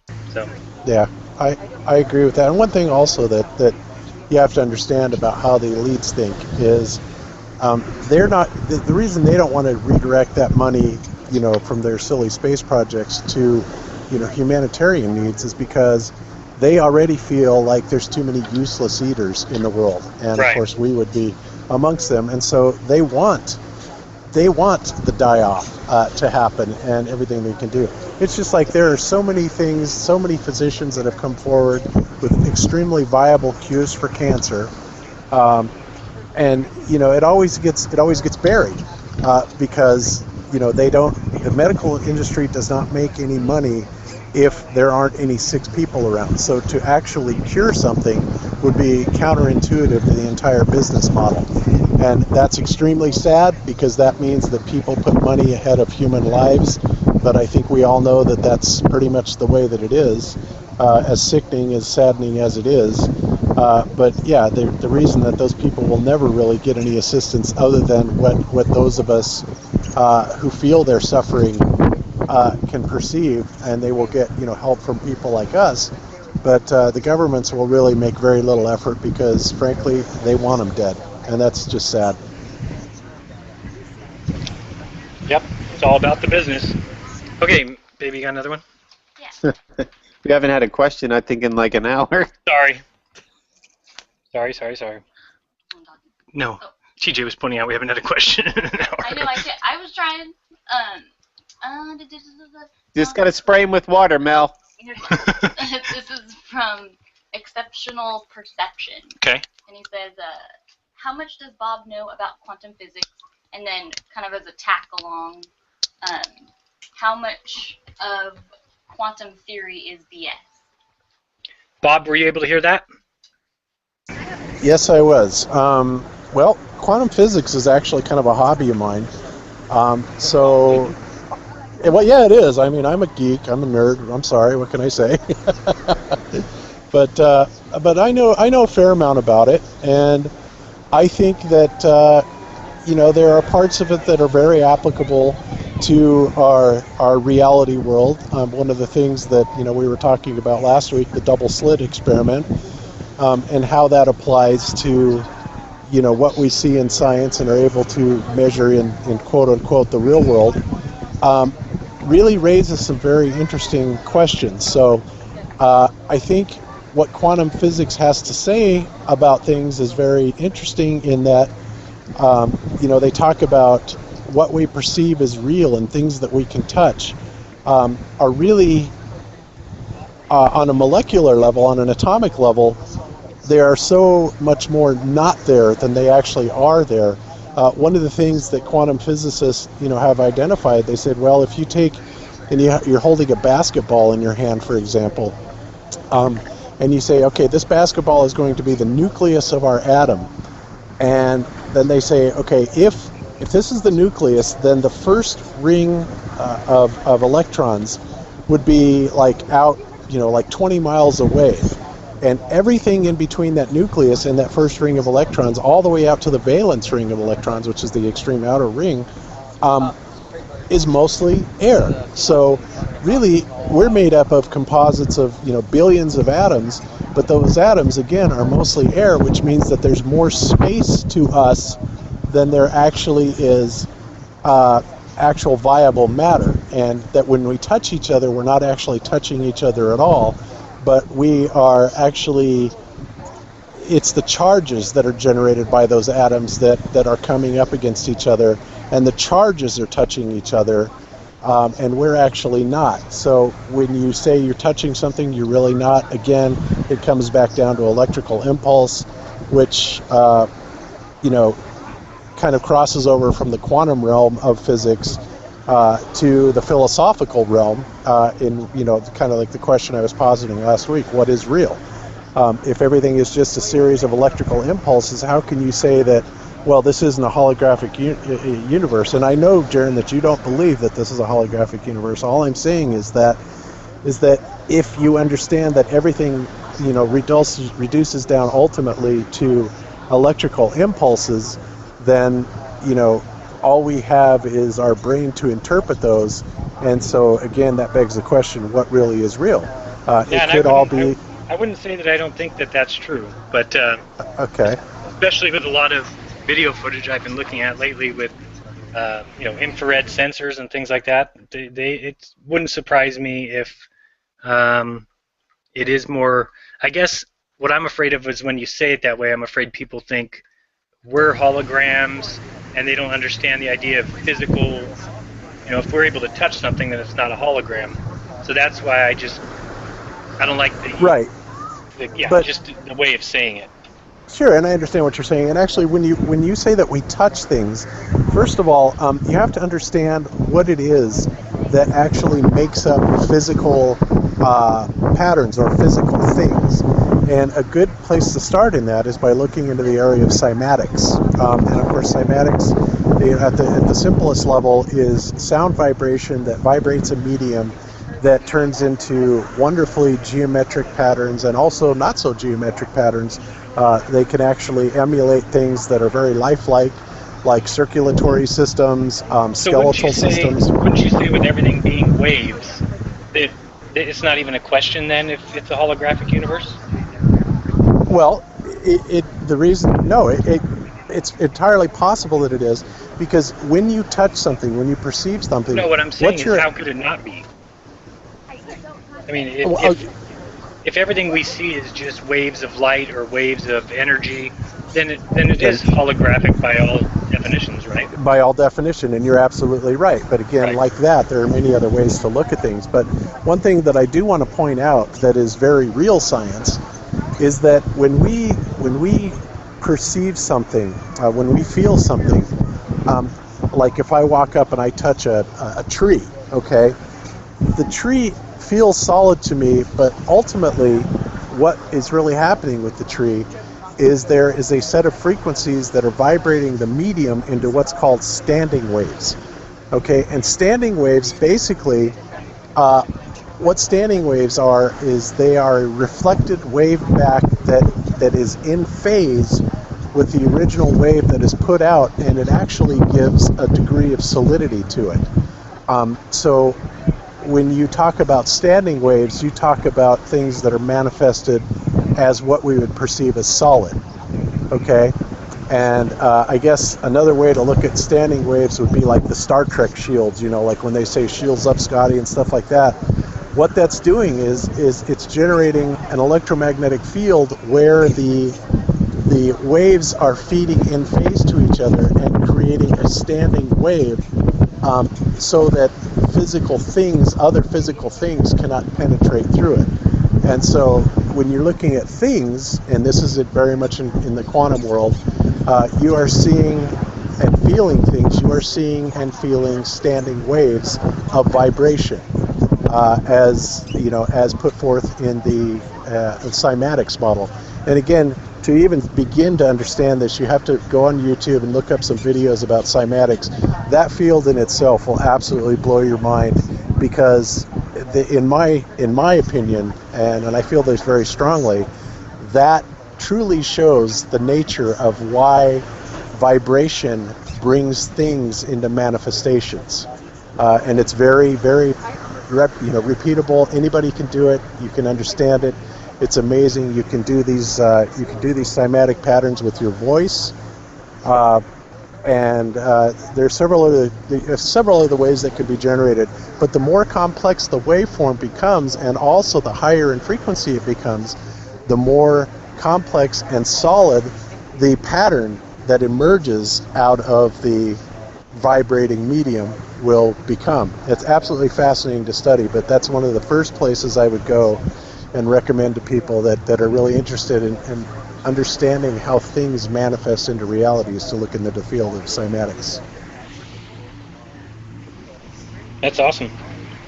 TJ, you have anything? I know we've given you out. No, You sure? yeah. Okay, there was another question from somebody who's getting upset that we're not answering it, but I'm going to just push it off again. But the 18 hours daylight in South America, where is it? South America's 18-hour days. South America. Okay, so I'll just say the same thing I keep saying, which is if you want to show me a video of that happening and the location that they are, then I'll look into it. Otherwise, for all I know, it's just a rumor. And actually, if you are interested in that subject and you like these kind of conversations, if you watch the Ball Earth Skeptic Show, and I want to say it was the week that they talked to Stinky Cash. Yep. It was, right? Uh-huh. Yeah. One of the guys really describes the 18-hour days quite well. His explanation kind of showed about 17-hour days, 16-hour days, but to me it was sufficient enough to kind of quiet my thoughts on that just until I see further proof. So we're not just missing your question, but again, it comes down to reality is whatever you want to say it is. So if you have a problem with the flat Earth just because of the 18-hour days, I'd feel pretty good. I've got myself many more problems with the flat Earth than just 18-hour days in South America. So I just have quite a few more with the globe Earth, and on top of that, I see that the group that's in charge of telling me what my reality is, the group that's in charge of saying where I live, has been caught in numerous lies, and so I no longer want to follow what they say. And so that has kind of led me down the path I'm on. TJ, you have anything on 18-hour days? I just out of curiosity, is it only South America that has 18 hours? Africa doesn't? So that's just something I'm wondering. And I know part of his explanation was about the sun going around the ocean.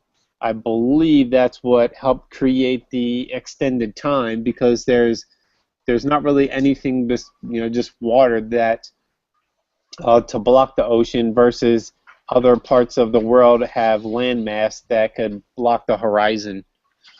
Yeah, and I think it was also just the fact that it has that outside track during which would be my winter here in the northern area of since it's in the south, it would have the longer track, and being part of the longer track, it would have a wider swing. Mm-hmm. Yeah, what I don't understand about that is I don't even see why anybody would be bringing that up, because to me it seems natural that South America or any place in there could have those 18-hour days.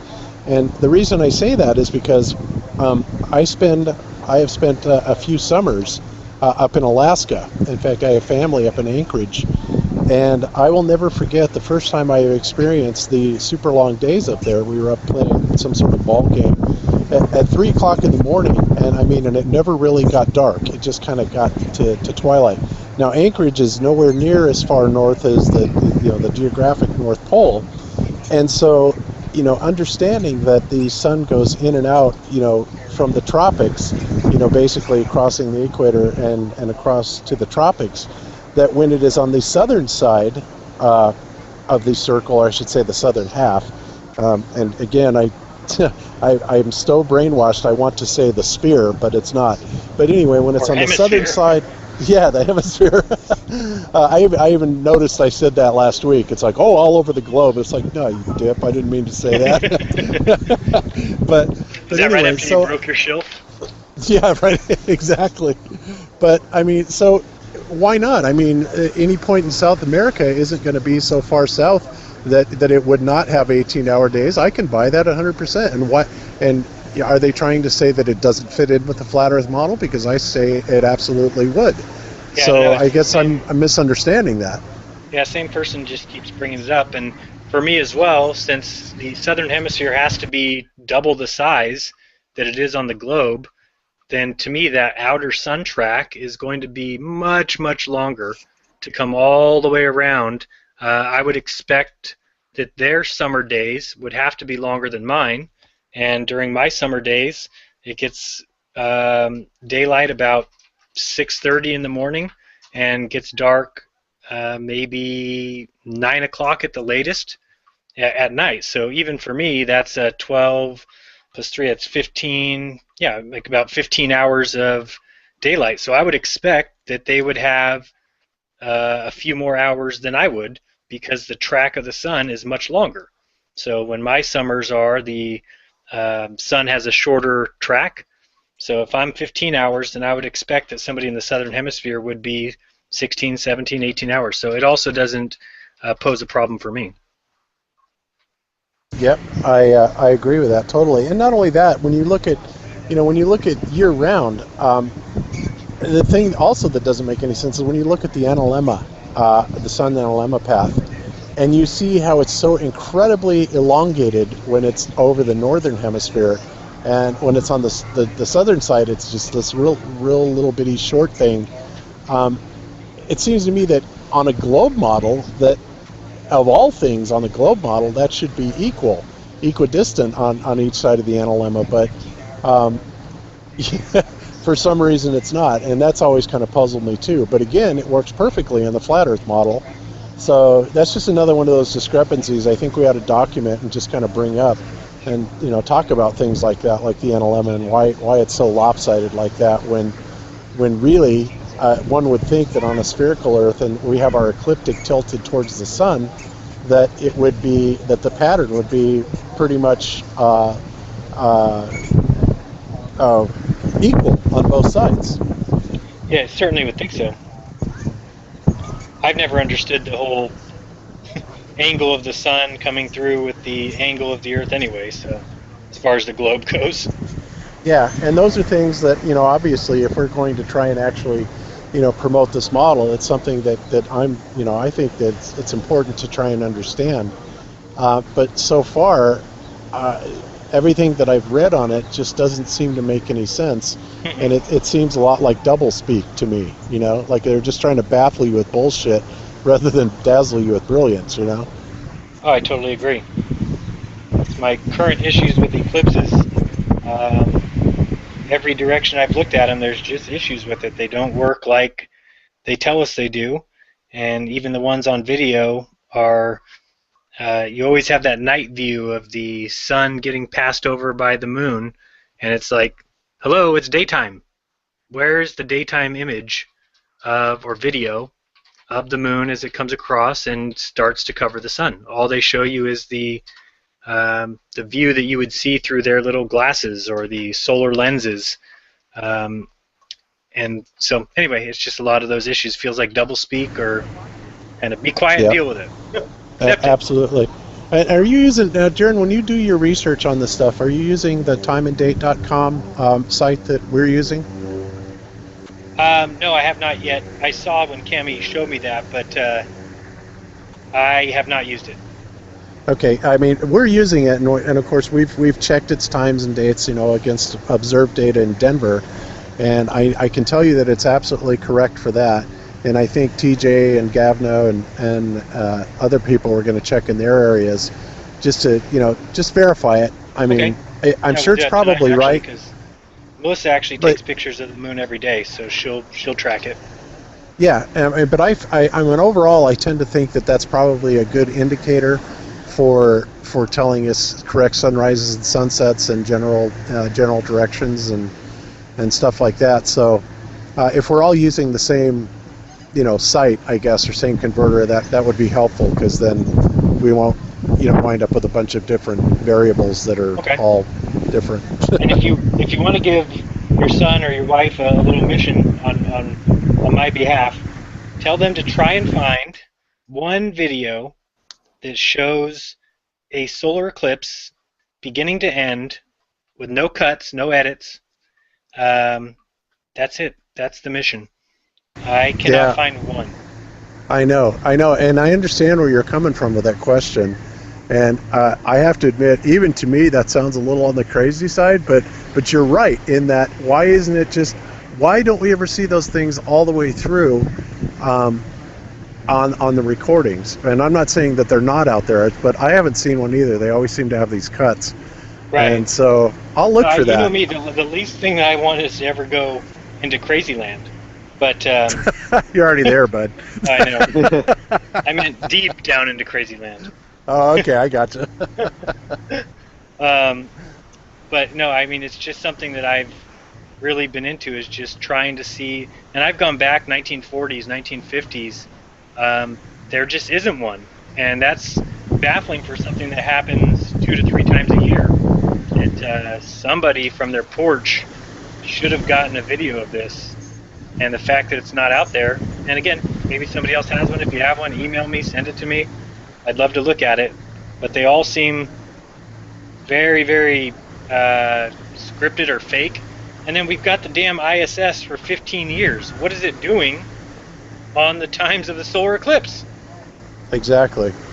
So. Exactly. You would think that that's their biz. They would be taking pictures of that stuff, uninterrupted, absolutely documented with every possible parameter available. And it may not be an eclipse for them. They might just see the moon as it passes above the sun. Like, it doesn't have to be an eclipse for them, but at least to show us what happens. Well, yeah, but even at some point, theoretically, there would be an eclipse that would pass over them at some point. Now, granted, I realize they're in this orbit that takes them around the planet at 90 minutes.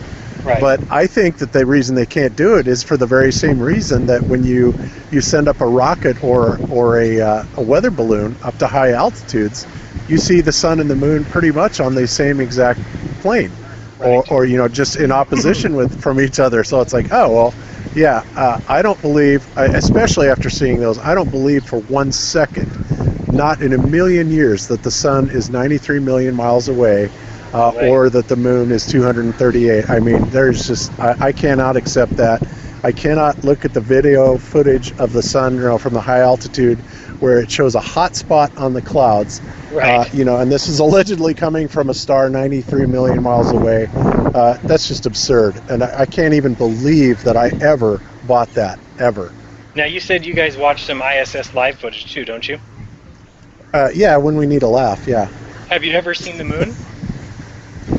I've never had. Yeah, it's funny. It's funny you mentioned that, and the answer is yes, I have. And I think you actually pointed this out in one of your videos. Maybe it was you. Maybe it was somebody else. Where it was floating around and doing a little dance. Where it would set. Yeah, it would set, and then it would rise again, and then it would set. Oh, it's nonsense. I'm just going. It is. It's unbelievable. It's like there is no flipping way. Did I send you guys that video of that eclipse from Australia where they sent a balloon up and a video up there in space? Yeah, I've seen that one. It's really cut up pretty badly. Yeah. It's like I had a hard time following it, really understanding what was going on there. I don't know if you had made any sense out of it. No, in fact, all those videos that I see that are claiming that are showing a moon that is like half the size of the sun. Yeah, because I would see like what I think is the sun, then I see another shiny object, which I was like, is that the sun? And then it's like, it was tiny, and then it was like nothing, and then it was big. I was like, I have no idea. Yeah, I actually slowed that down, paused it. I could not track it. Yep. And can you guys? I just kicked my video back on. Oh yeah, I'll just Can you switch it guys? over. Yeah. Can you see the unbelievable hot spot on the ocean right now? And I'll pan kind of to the left, and I pan a little bit to the right. There's the hot spot, center screen. And now I'm going to go ahead and pan down away. We pan across the island of Lanai, which is across there. It's kind of covered in clouds. But I find that absolutely amazing that there's such a hot spot on the water. And again, how can that happen if an object is 93 million miles away? I just I don't buy goes that. Hand in hand with my video today about showing you your perspective. If you were standing at the top of the globe, looking at the sun rise or set, it's clearly above you. It's not out 92 million miles away from you. It's clearly. What time is it there? About 5 o'clock?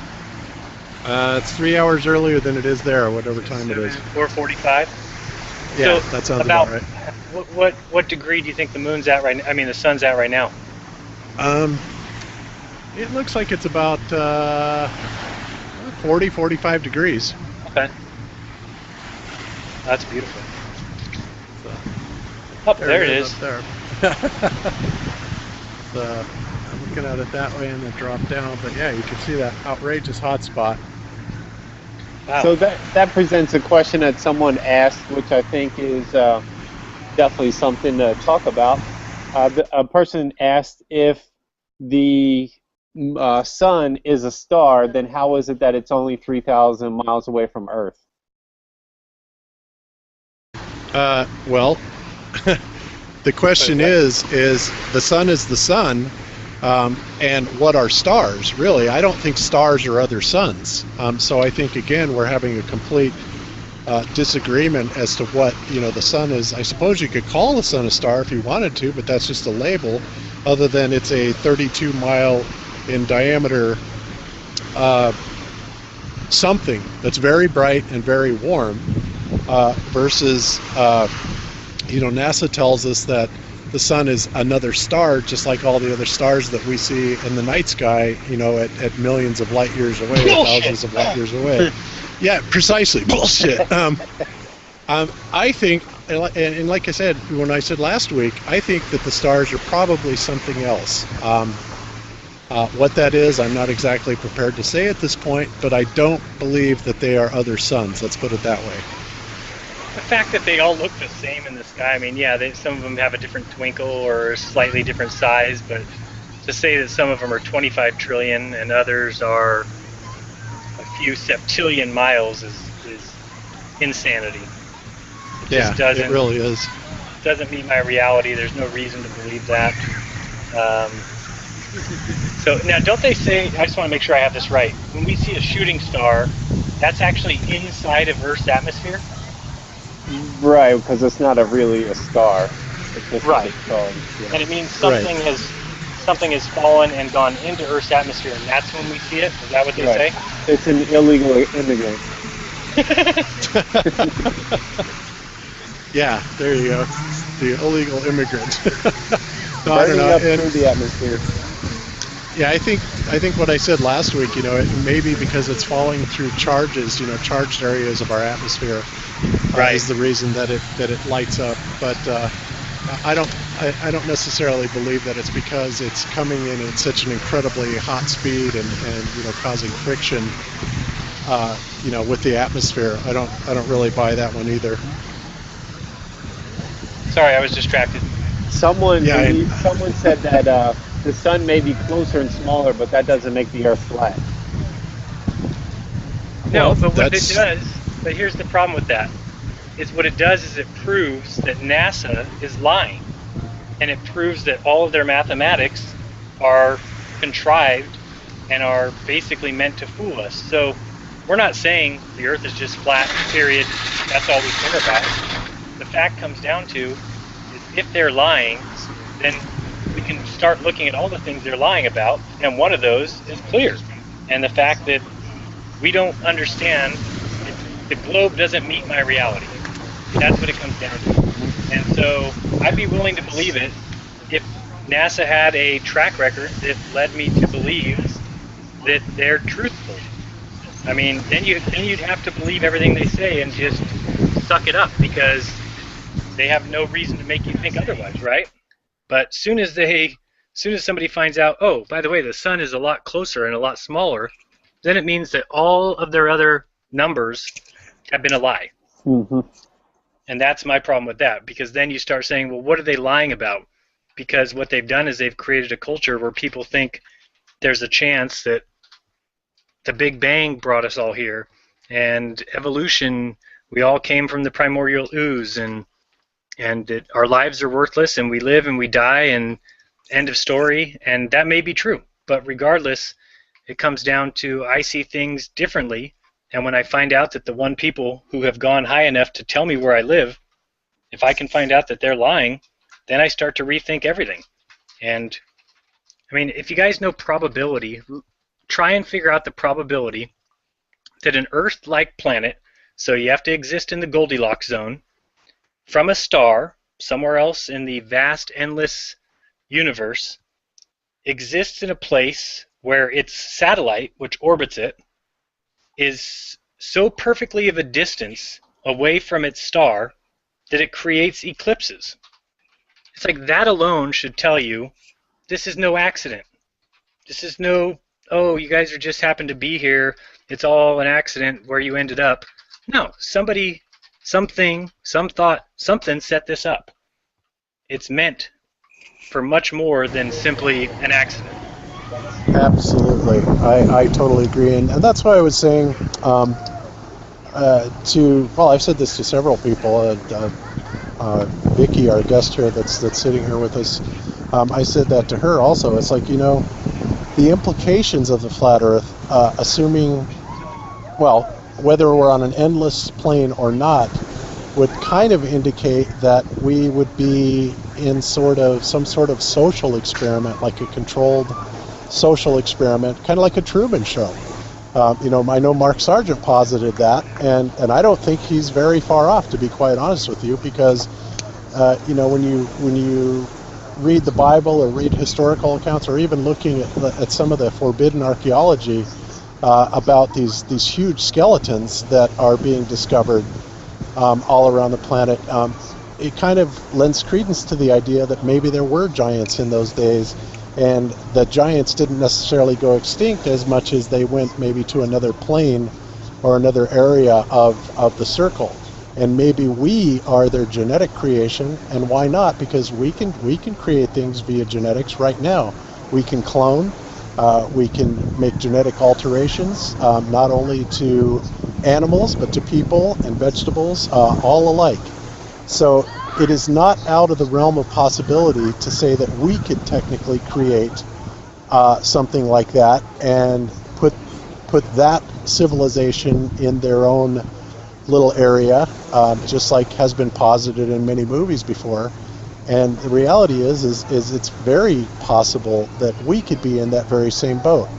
But when you get into kind of the areas of belief where I'm at, that when we are in the spiritual, before we actually incarnate here, we kind of set the conditions of the game that's being played here, and then we incarnate into it to play this game, and to learn everything new and see it with the eyes of a child in wonderment again. So anyway, yeah, I just think that it's entirely possible that this is some sort of controlled social experiment that we are existing in, and at some level we are part of the creators, part of the designers of it as well. Absolutely. I think that there's no doubt humans are special in my mind, and that's just the basis of everything, is that we're here for a reason, whether it's an experiment or whether we decided to be here. If we did, then I really wish I would have reminded myself to pay my bills better than happens. But one of the things for me is, if you take a look at, if you believe in evolution, I'll just ask you a question. How long do you think it'll be before chimpanzees, which are arguably the second smartest animal on the earth. How long till a chimpanzee will be able to design, construct, and fly an airplane across the world full of 200 other chimpanzees? Oh, I thought NASA had already done that. Those are baboons. Yeah. Different Oh, animal. okay. I got that. All right. Now I had it wrong. I mean, I don't know. it'll That's never happen. yeah. Never. I mean, unless you're talking about with human assistance. That's something different. But Exactly. I mean, if they believe and I'm not evolution's happening. Yeah. right. And But- I think evolution happens, to some degree. Oh, absolutely. But not with these outstanding, we're in the ocean and then all of a sudden we're walking up on 2 feet. I don't believe that. No. I think in order to do that you actually have to genetically engineer life forms to do that, and And we clearly that got would- that fused chromosome, right? yeah, exactly. And then of course when you look at blood types, they say that some of us that are Rh positive are actually a relation to the rhesus monkey. We have that type of genetics within us, and then those that without are more, I guess, reptilian or whatever. Right. And of course, yeah, genetics and Rh properties are a whole nother really super interesting area of science to study. But there is evidence that our DNA has been tampered with, and when they make statements like, "Oh well, we have so much junk DNA," I think that statement is absolutely absurd, because again, when you go back to the cymatic models and you understand that things exist in reality or manifest in reality due to the wavelength combinations, and that tells us that maybe those markers in DNA that they're calling junk are actually just markers that provide the necessary length, the wavelength, for our resonance. So I mean, there's so many other valid explanations, but for them to just say, "Oh well, this is junk DNA, you don't need it, let's cut them out," it's absurd. Because now the only good thing I can say about when they make genetic modifications is that the creators, or the true God, or whoever, has made it possible that whenever a genetic alteration is made, they generally, within 2 or 3 generations, revert back to the original state that they were in. And they found this to be true not only in plants, but animals, everything. Yeah, so there's a self-correcting mechanism, for when man just tries to play God and tampers with things, which, thank heavens for that, right? Yeah, that's all we need. Okay, Mrs. got another question. Hey, Bob, real Okay. quick. Vedic scripture says the moon is further than the sun, by the way. Okay. Okay, that's fine. Does it say how far? For how much further? Or- It does. It's hundreds of thousands of miles. Oh, neat. Okay. Yeah, and again, not all things you will fit precisely into the model. In fact, No. yes. So you kind of have to take a little bit of everything, because if You never if know. you were going to believe all religions, religion kind of adapted the idea, from what it says in Scripture, which Scripture paints a very clear picture of a circular flat Earth. At least in my opinion, it's. Yeah. But yet religion has gone along with, ball Earth, we can accept that, we can let that fit into our model. Right. And who's to say that hasn't happened before? Because this game has been going on for a lot longer than most people have any idea, I think. I think so too. Okay, Yep. babe, we're ready. Question was from it's like 2 questions, but Okay. Adam 1989 said, first of all, thank you to the people who were actually putting the word question in front of their question. All right. Thank you for following directions. His questions are: why do you think Google made the Lunar Prize project, and what do you think will come of it? And this is Steve from Indiana or something. Okay. He says is the upper firmament a crystalline structure capable of imaging what we now see as LCD? I just wanted to throw a couple out. Okay, I can answer them real quick, and then we'll move on to Bob and TJ's. For me, Google's Lunar Prize is just more of the same reinforces the globe, reinforces the moon, reinforces the fact that we can go there and land. So what will come of it? I'm going to say nothing, which then leads me down the path of thinking that something is coming soon and they're just prolonging the inevitable. So who knows? And the other question was, last one? Steve, Indiana, you said, is the upper firmament a crystalline structure capable of imaging what we now see in LCD? For me right now, I would say yes. TJ? So what was the second one? I can't hear it. Okay. It says, why do you think Google has the Lunar Prize and what will come of it? And second question was, how the hell did I just forget? Oh yeah, is the firmament a crystalline structure that is capable of the same thing that we now consider LCD? Like an LCD screen. Well, I mean, when I see questions like this, it comes down to speculation. That's the only thing that we can do. I mean, I don't particularly like these kind of questions because it all just comes down to let's all speculate and let's all come up with our own ideas, and they just kind of go nowhere. And we also know that when people do things like, for example, Google, maybe they will tell us what their objective is, but secretly maybe they've got some other objective. We know with the Brotherhood for thousands of years they do this kind of stuff. So with their Lunar Prize, whatever, maybe it's just marketing. They want to keep getting their name out there. At this point, maybe they don't need that, but when you keep getting your name out there, maybe they want to help keep pushing a specific agenda with the globe. We know that there ultimately is a alien agenda where they want to unite the world and have some aliens pretend to attack the Earth and unite humanity, and the Brotherhood, the elite, are going to run it all. So maybe it's just continue to push that. I don't know. I have no clue. Google does all kinds of crazy stuff, so who knows really what's behind it. I saw today they have a new parent company, believe it or not. Yeah, Google. I saw that, like Alphabet or something. Like, what the hell is that? Like, it's like, come on, guys. It's funny. Yeah, so I saw that and I was like, are they going to start making soup? I mean, what is... like they really need a parent company. I was really confused about that, and they're restructuring and everything.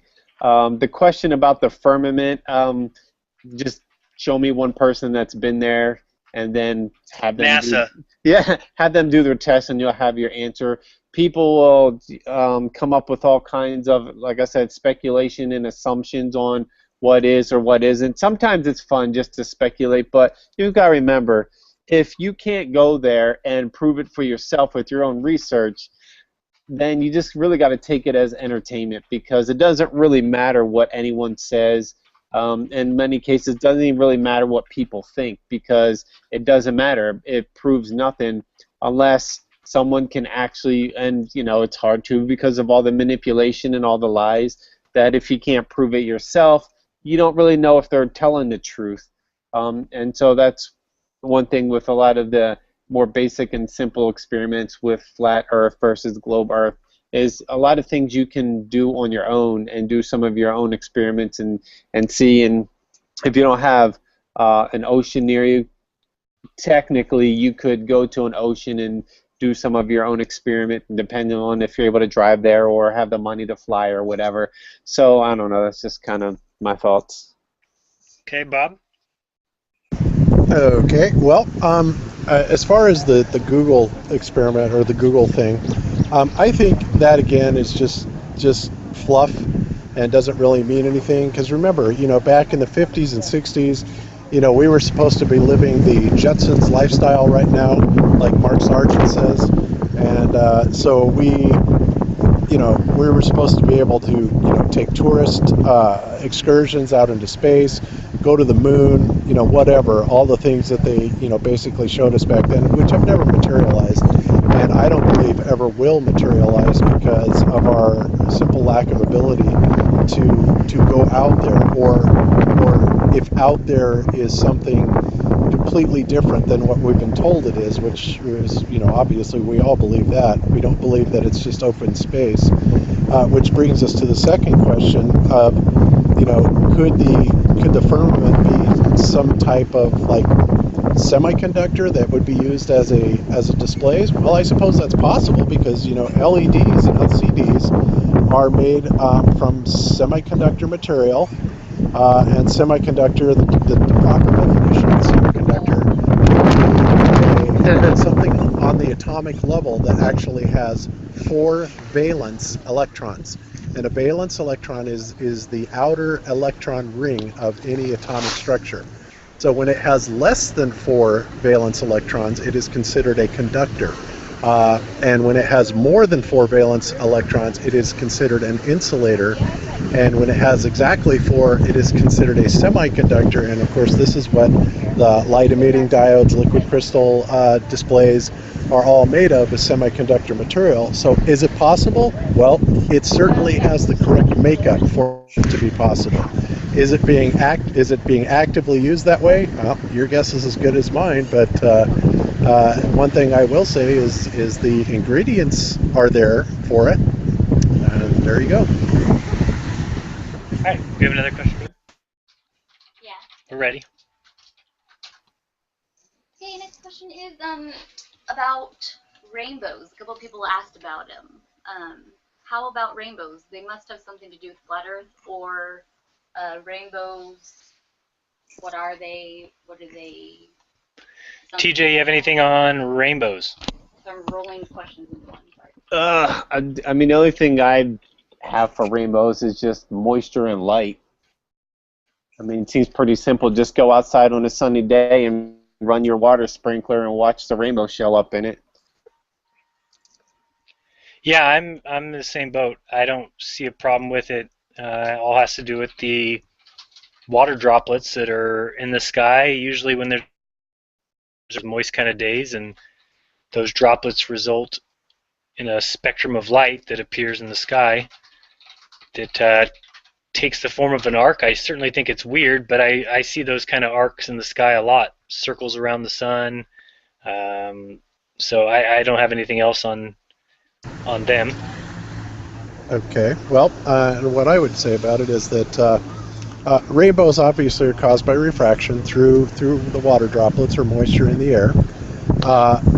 I don't think it really matters whether the Earth is spherical or flat for this phenomenon to be, observed, because it's nothing more than the bending of light through a medium that actually slows down light. And so the reason why you see the color spectrum the way that you do across a rainbow is because, it goes from the red to the blue. The red would be the longer wavelength, and so it's separated in gradients as it passes through the water and the moisture droplets. And of course, when you get to the top of the spectrum, it's just like the chakra system.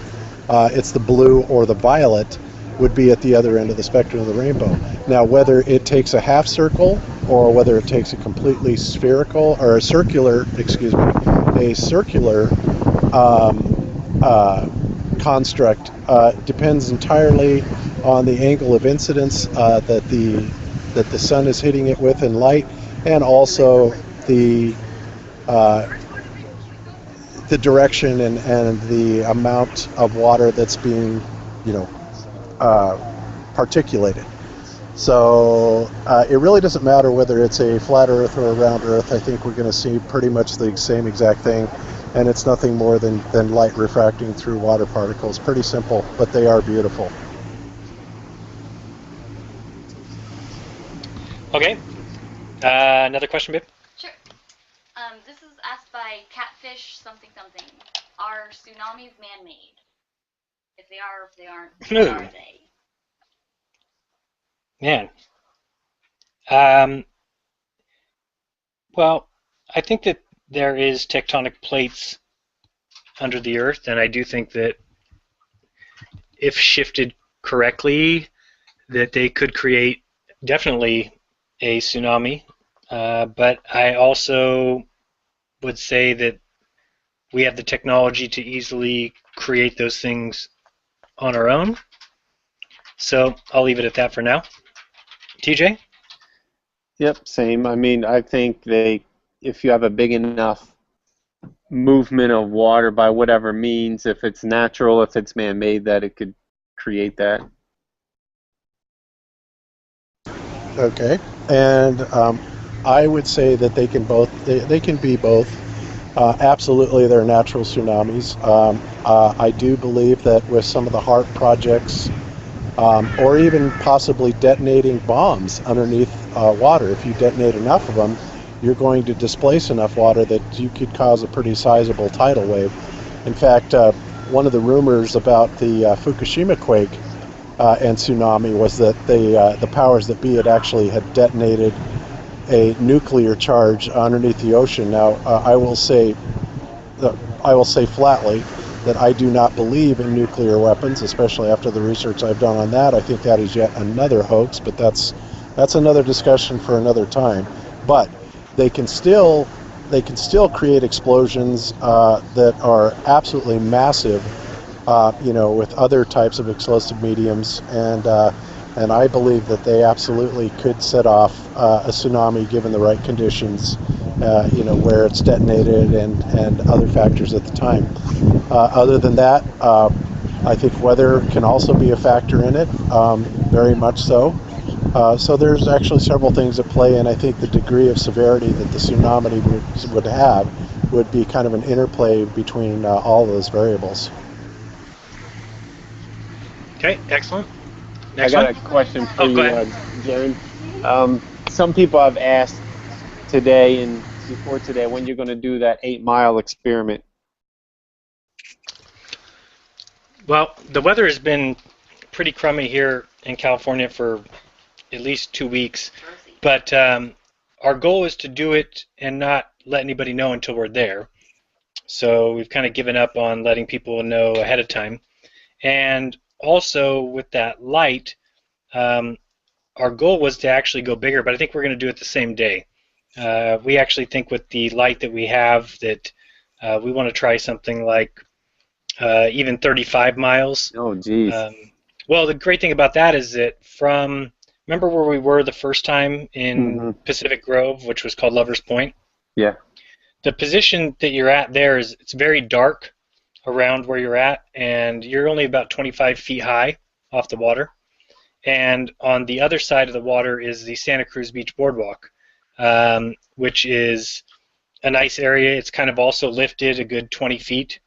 So doing that kind of shot, and it's about 35 miles, we actually have seen several images that can clearly see Santa Cruz Beach Boardwalk from Pacific Grove.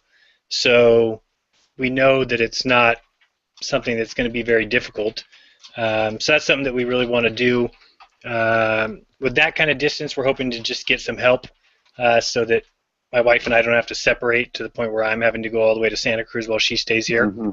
So that's about it. But as soon as we have a night that we're going to do it, we're just going to do it and have everything filmed, and we'll do live streaming because it just helps prove what we're showing. But that's pretty much one of the issues that we realized where we were was her location is actually kind of too well lit.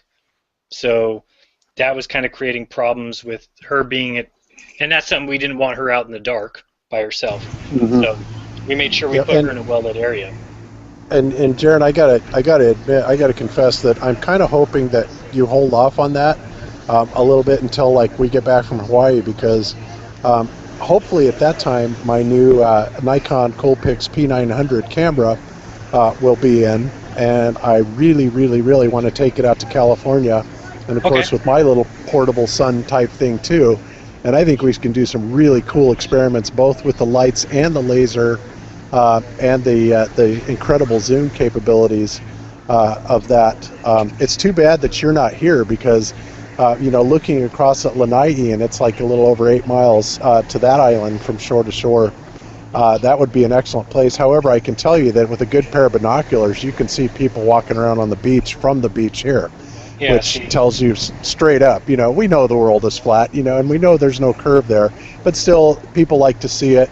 And it would be really cool if we could like shoot a beam from like here to Molokai, or maybe even to, I don't know, one of the neighboring islands. Would be very cool to do. But in any event, if you do wind up having to put it off, for a while, and we can, it can wait till I can actually come out there with that new camera, I think that we could really come up with some fantastic footage. Well, I'd love that. And actually, maybe we'll just take care of the shorter one. And I actually have some other ideas too that I've had recently, just using like 2x4s and measuring, sticking those into the beach. The best I've been able to find is like a 3.5 mile stretch, because what you need, rather than shoot across the water, we were thinking of doing these boards right at the sand, say right at the water level, and kind of cutting a hole the same location on every board, and using that as a sight line and seeing if those holes drop. So all those things would be great, especially with the laser back. Would be awesome to do that. So yeah, we'll probably hold off on the long distance. It'd be great to have you guys here anyway. Yep, and TJ just got a really kick butt laser too. He got a 2.5 watt blue laser, which has a little bit lower beam divergence. So oh, really? Yeah. So I'm anxious to see how he works out with that. Yeah, I've only waited 7 months to get it. What's your plans with it? Shoot it across water? Well, I ordered it back in December. I didn't realize it, but the company was out of China, and it just took me this long to get it. So before I found out about the flat Earth, I ordered it just because I know it's coming this fall. The big doom and gloom financial collapse is coming, so we're just trying to do the best we can with the little bit of money we have, just to be prepared in case something goes down. So my intentions was a mixture of self-defense, and if I needed to start a fire for some reason, just to have it, Very or cool. for some light or something. Same boat. Don't Now keep your money in so I was looking on Google Maps and checking out the area around me, and there's a lake. I think it might be like an hour from me. Never been there. Don't know what's around it. It's 10 miles from end to end. It's kind of a long stretch lake. It's like long and narrow. But other than that, I think there's only about a 4-mile stretch of water. The Kansas-Missouri River, it's all curvy, so there's no really long stretches of water. So I don't have anything that I could just really do an experiment with. So I might try to do something with that 10 mile, because I mean that's pretty huge, but I don't know if there's houses on both ends, and I don't, like you're concerned, I don't I don't want to shine across it and shoot it in people's faces or whatever. So I don't know, we'll see. Okay, cool. Go ahead. Oh, you ready, babe? Sure. Go ahead. Okay, so I'm going to put 3 questions into kind of one, just to kind of knock some Okay, out. I'll write them down too so I don't forget them this time. So the first one is from Bruticus. He keeps asking about, not asking really, saying constellations prove the sphere. And along with that, someone else's question, Dan Fan, says, how do we have the same North Star for thousands of years when we move through space so fast? And why can't we see stars from space? Okay, good ones. Thank you. I don't really understand constellations prove a sphere. You mean like a celestial sphere or a we live on a sphere? Especially followed by those questions. Okay, well, if you watch the video that I just did today and watch how I explained that half the stars are always above the horizon and half the stars are below the horizon, that does not work on a ball, because if you're standing on the ball, you have to remember that in order for you to see the halfway point of that sphere, you'd be looking over about 5,000 miles of curvature, and that would leave you a lot of unseen space. And as far as the North Star goes, of course, that's one of the best questions. One of the questions I have constantly. It just doesn't make sense to me that even if you're talking about us going around the sun, from one side to the other, I don't see how that tilt can be pointed at the North Star, even if that's all we did. Especially because the entire trip is 584 million miles, and while we're doing that, that doesn't even mention the fact that the sun is also orbiting the Milky Way, which doesn't mention the fact that the Milky Way is orbiting the universe. So it just doesn't make any sense to me. And also the fact that people like to tell me about, we do see some stars during different seasons, and they seem to miss the point, which is we travel to the other side of the sun, where we do lose a few stars or a few constellations, but then we come back and then they reappear. Yet we're not doing a circle around the sun, because the sun is traveling millions of miles in a completely opposite direction. So explain that to me, how you can lose stars that come right back, but you're really not returning to where you started. So, and last one, why can't we see stars from space? I don't think stars are suns, number one. So number two, I don't think that they are very far. In fact, if you've heard me talk before, I think that they are the same height as whatever the little light that they tell us is the ISS is. So I would say at maximum, stars are 250 miles away. At minimum, they could be 100 miles away. So to me, we don't see them because they aren't what we think they are. They're not physical suns. They are either projections, or they are moving amongst themselves, or moving along the firmament or the dome, or they just kind of hang out up there electromagnetically and are all part of the ongoing system. TJ. Yeah, I don't know. Yeah, it's stars are really an interesting thing, and I think in some of your videos you really made some good points about seeing the stars and the sun blocking them, and that it's definitely something that would be useful if we all study them and we're able to. One thing I've got to ask you is, do all these time-lapse cameras that people use, I mean, they have like unlimited space? It just makes me wonder how they can record the stars for like so many hours on the camera at one time. I just really have no idea. Well, so the time lapse, isn't that just like taking a picture every so often? I don't know. I Yes. just thought it was video, so it's just Yeah. pictures. No, usually what it is if you set up the camera, say, to do a time lapse of the stars, the camera every, let's say, minute and a half snaps a picture.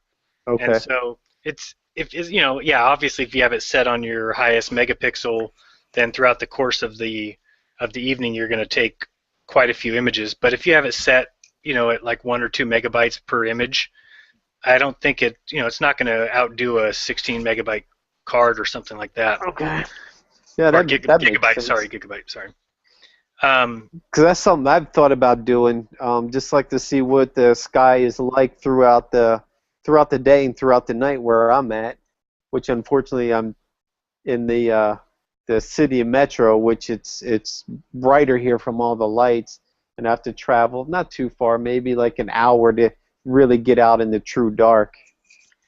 Yeah, I don't have really good sight of the stars either. Besides at the beach. At the beach we had, well, really I'd only say twice that we had really great view of the stars. The other nights were pretty junky. And from our house, I can see a great view of the North Star and the Little Dipper. Just if I stand out in my driveway, it's straight up above me. Not straight up like above my head, but kind of looking out at about a 45 degree. And so that's really what I watch a lot. But yeah, I wish that I could get out somewhere in the country or up high. But we're thinking of doing that the next meteor shower or night like that. Bob? There we go. Sorry, I had to unmute. Anyway, So, well, first of all, I guess to answer the first question, constellations don't prove the ball Earth even remotely. That's an absurd statement to make, because the constellations are going to be there whether you are on a ball or on a plane.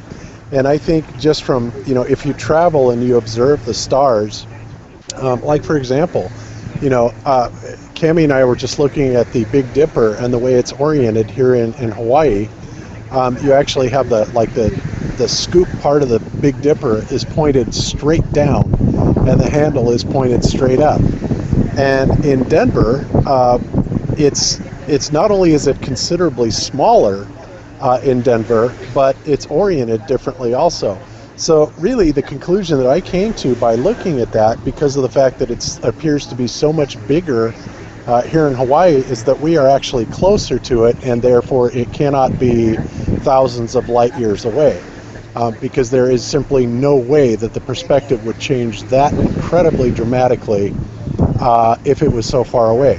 Now again, whether we were on a ball or on a plane, obviously if we're on a ball, then it would be highly unlikely that I would even see the Big Dipper, let alone the perspective, change in it, because of the fact that we are kind of like, I don't know, an eighth of a way around the globe, if you were to look at it that way, which could potentially take the Big Dipper out of our range of view. Yet it appears to be still very much in the northern sky, from here a little bit northwest.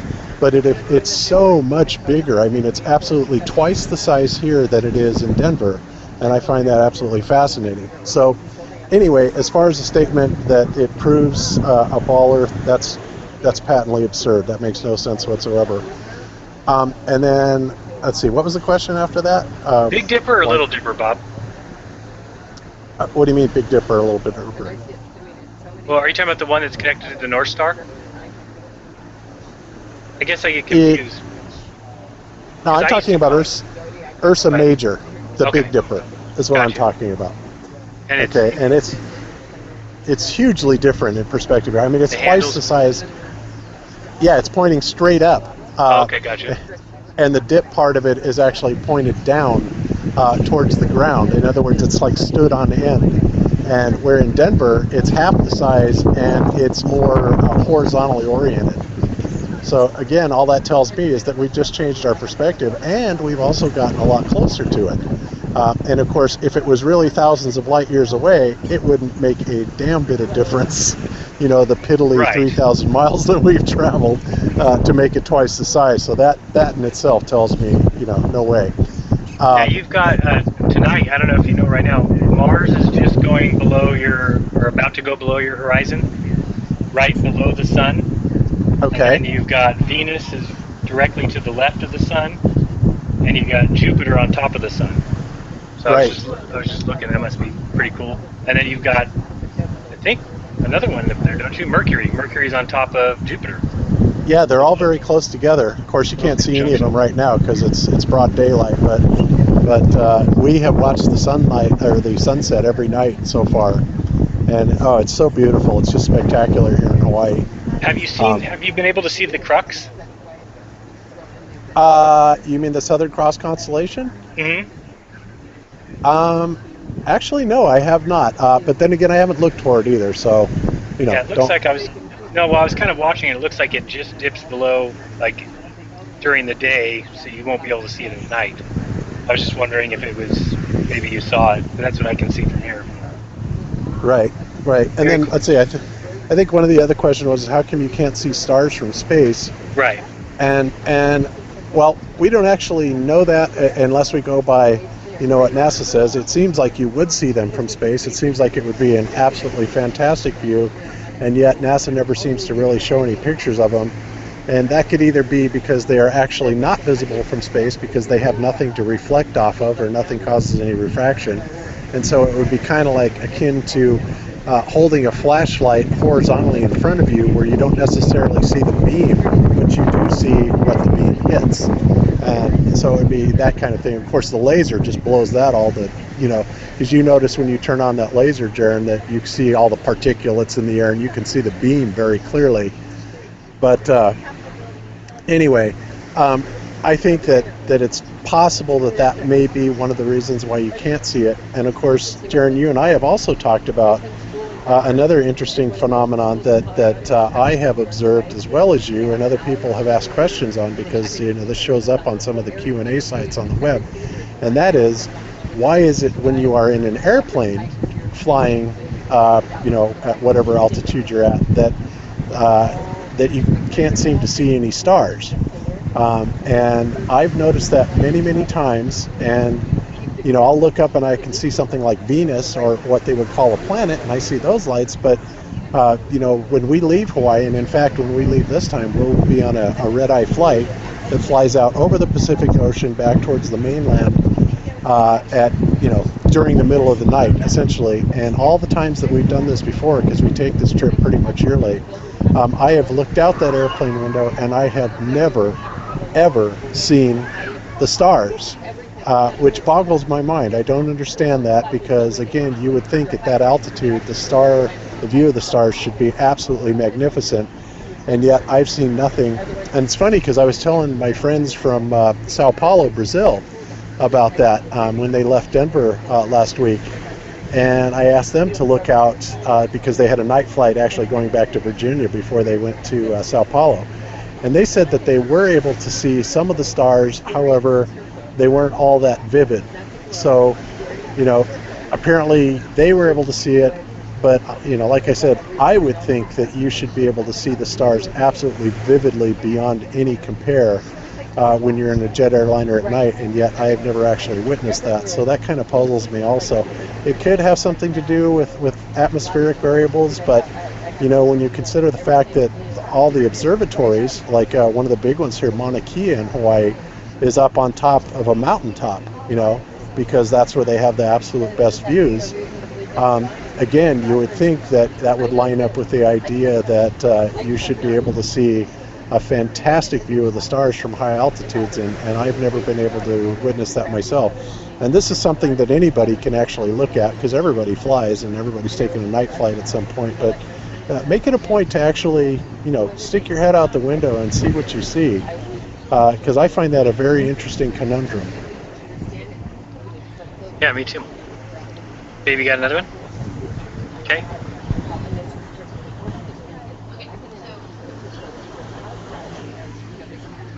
I just wanted to jump in and make a... Hold on one second. Hold on. Go ahead. Go ahead, TJ. I was just going to comment on what Bob said.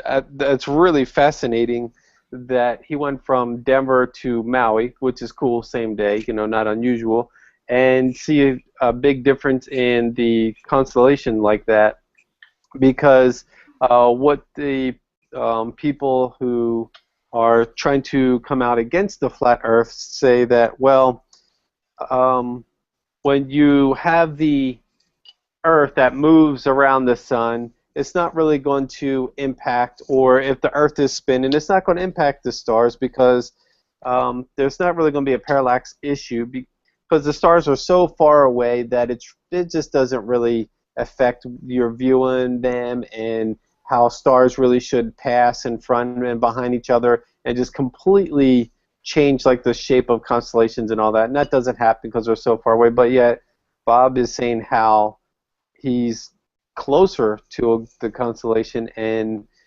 that it's actually bigger and looks different. So that's pretty fascinating. Nothing I've never even really thought about that before, and too bad I wasn't interested in this kind of stuff when I visited Maui many years ago. Oh, I totally agree. I think of all the chances I had, I've been to some incredible places that would have been awesome to just look up and see what I saw, and unfortunately could care less. So, but no, I totally agree. Especially when you look at the distance. I mean, how can him traveling a mere few thousand miles make that big of a difference when we travel 584 million miles in a year?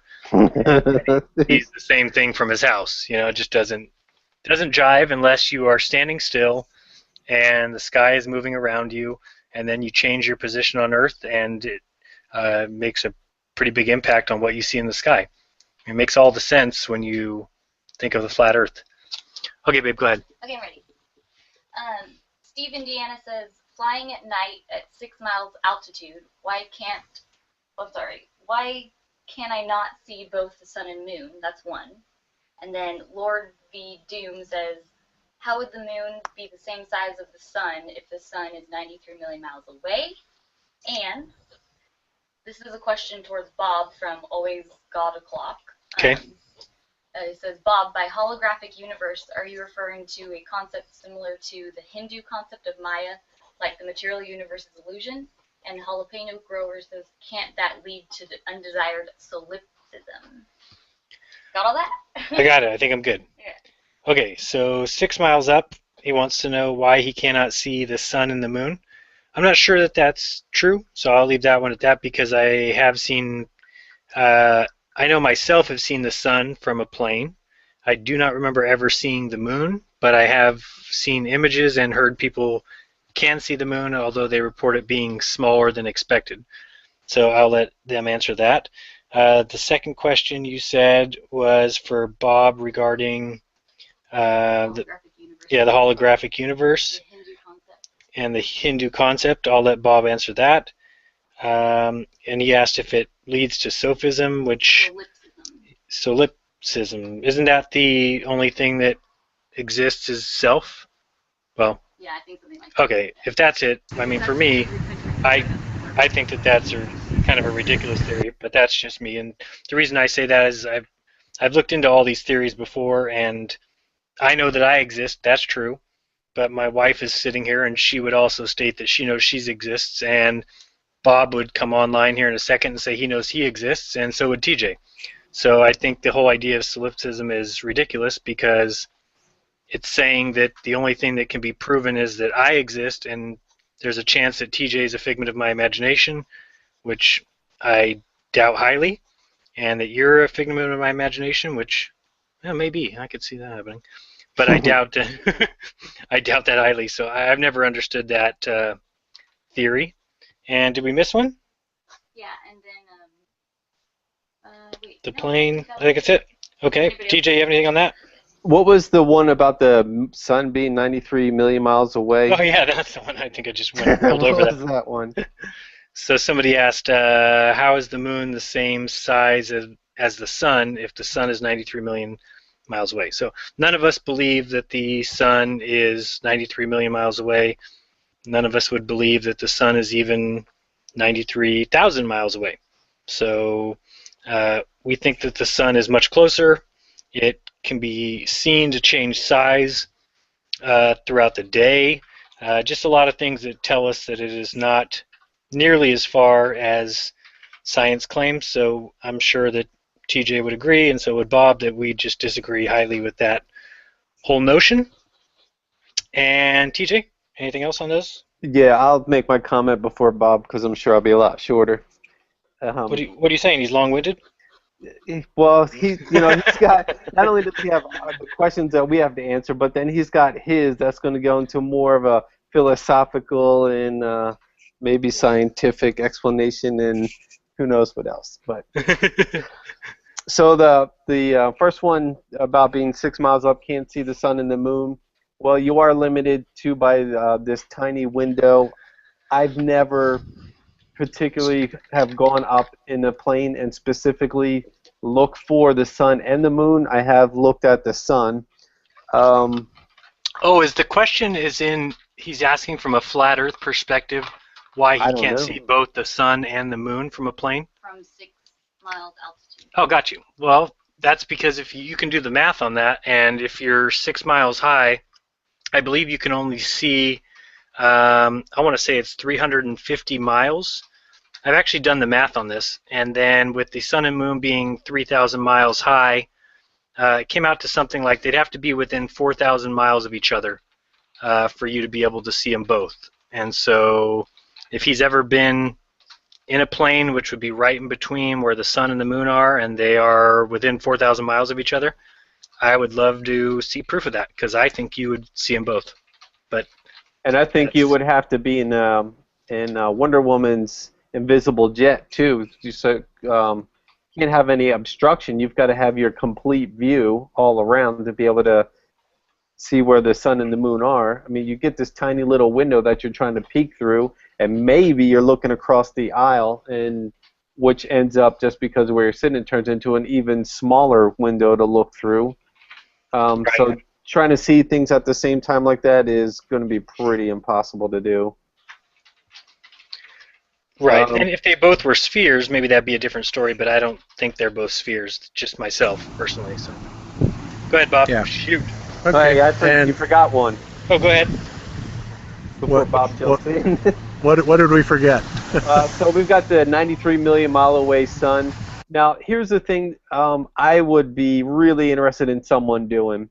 A while ago, Red's Rhetoric did a video, and I talked about this last week, that Jeranism was flat wrong part 1. Where did he get this stupid idea that the moon is only 3,000 miles away 100%, because Jeranism doesn't know how to do math, so there's obviously no way possible that this was able to be accurate. So I proved using math based on a flat Earth that the moon is 3,400 and I think 40 miles away. Now, to me, the sun and the moon look pretty close in the same size. They look pretty close to be about the same height in the sky. So I just make the assumption that the sun and the moon are the same distance away.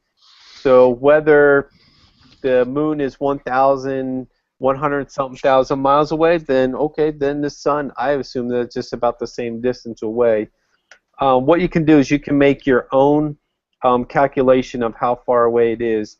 What you need is a distance between 2 points, and you need, let's see, a degree. You need 2 degrees. So you need the person A needs to measure the degree between them and the object, so in this case the sun, and then person B needs to get the degree of the object between where they are and the sun. And I've got a calculator on my website, smokescreendesign.com. You just go to the tab that says Earth. At the very bottom, it's called Determine the Distance to an Object.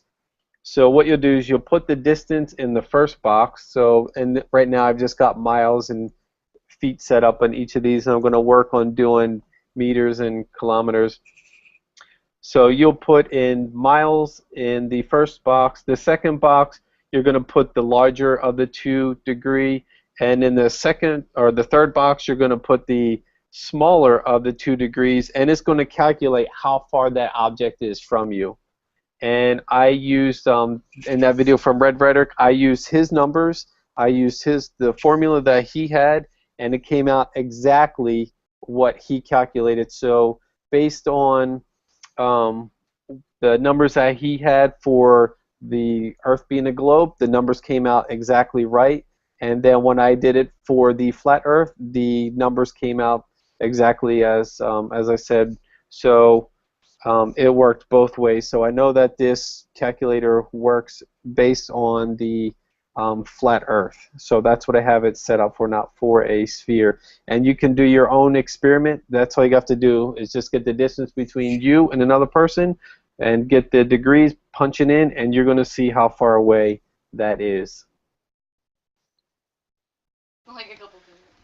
Okay, Bob? Okay.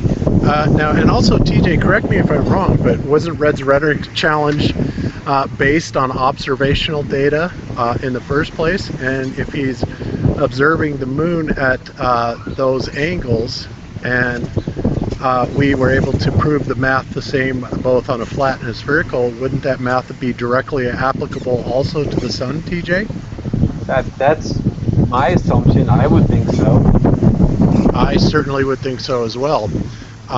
So, you know, I've always wondered why they, you know, the NASA guys didn't figure that one out, or why there isn't an explanation as, you know, how you can extrapolate the distance of the sun using exactly the same trigonometry.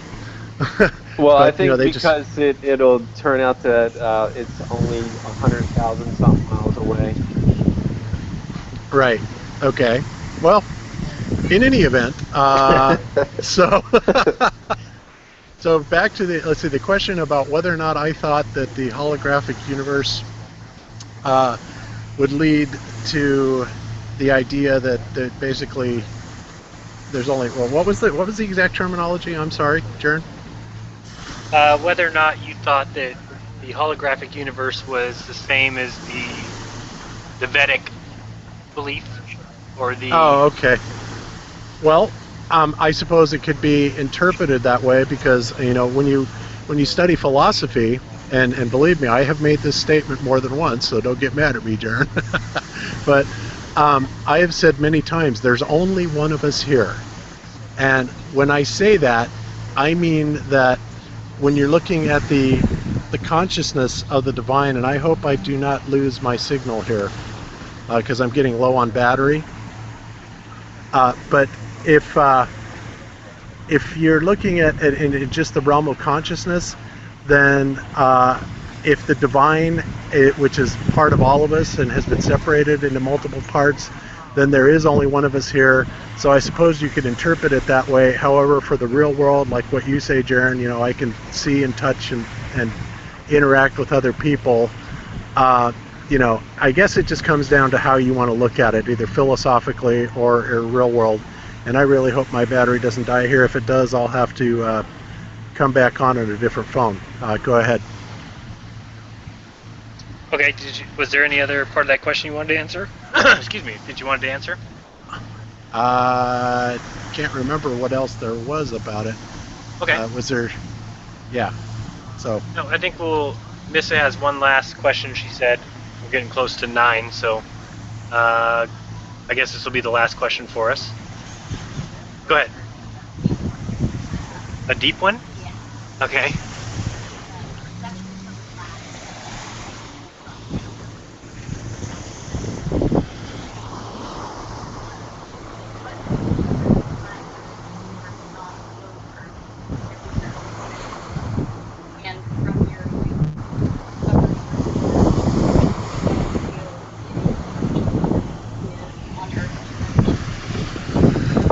Okay, did you guys hear that, or I don't know if Bob's wind is blocking anybody. TJ, did you hear it? Anybody there? I'm here. Yeah, I didn't hear it. Sorry, I was on Sorry, I didn't have my mic muted. I'll mute it. Okay. Well, the question was basically discovering the flat Earth or researching it done personally for your spirituality, and what has your findings led you to believe is our true purpose here? So pretty deep one. I would hit it pretty quick with, to me, I just saw it as an opportunity that was more proof that I was looking for, that we are created individuals. That being said, I also believe along the same lines as Bob that the only God that really works in my world is the one that has separated himself or separated itself into each and every human being on earth. So I think that we're all equally a part of the divine, that we can reach down and pull that out whenever we want, that we can discover it through meditation, through proper frequencies. I'm starting to really see it as a kind of the fall of man may have been actually the disconnection with the infinite as far as frequency goes, and it's just the purpose of life is to regain that frequency. And as far as the flat Earth goes and how that coincides with everything, I noticed it right off the bat when I made my first video. I started getting emails from people who were basically converts with just my videos, saying that they were atheists, that they were believers in science, that they loved Dawkins and they loved Krauss, and how just listening to what I said had changed their mind, and they had come back to believing in a creator. And that was the most amazing thing to me, because what else could you want really than to hear people say that? Because even if it's all bullshit, you're a better person when you believe that you're here for a reason, and you believe the person next to you is here for a reason, and you treat people better, and you don't lie to each other. And I've always been a believer that if we all helped the person to our left, that the world could be perfect. We could have heaven on earth tomorrow. if everyone just took care of one person and we didn't have so many people running around being hoarders and charging usury and charging taxes and rent and mortgage and you name it.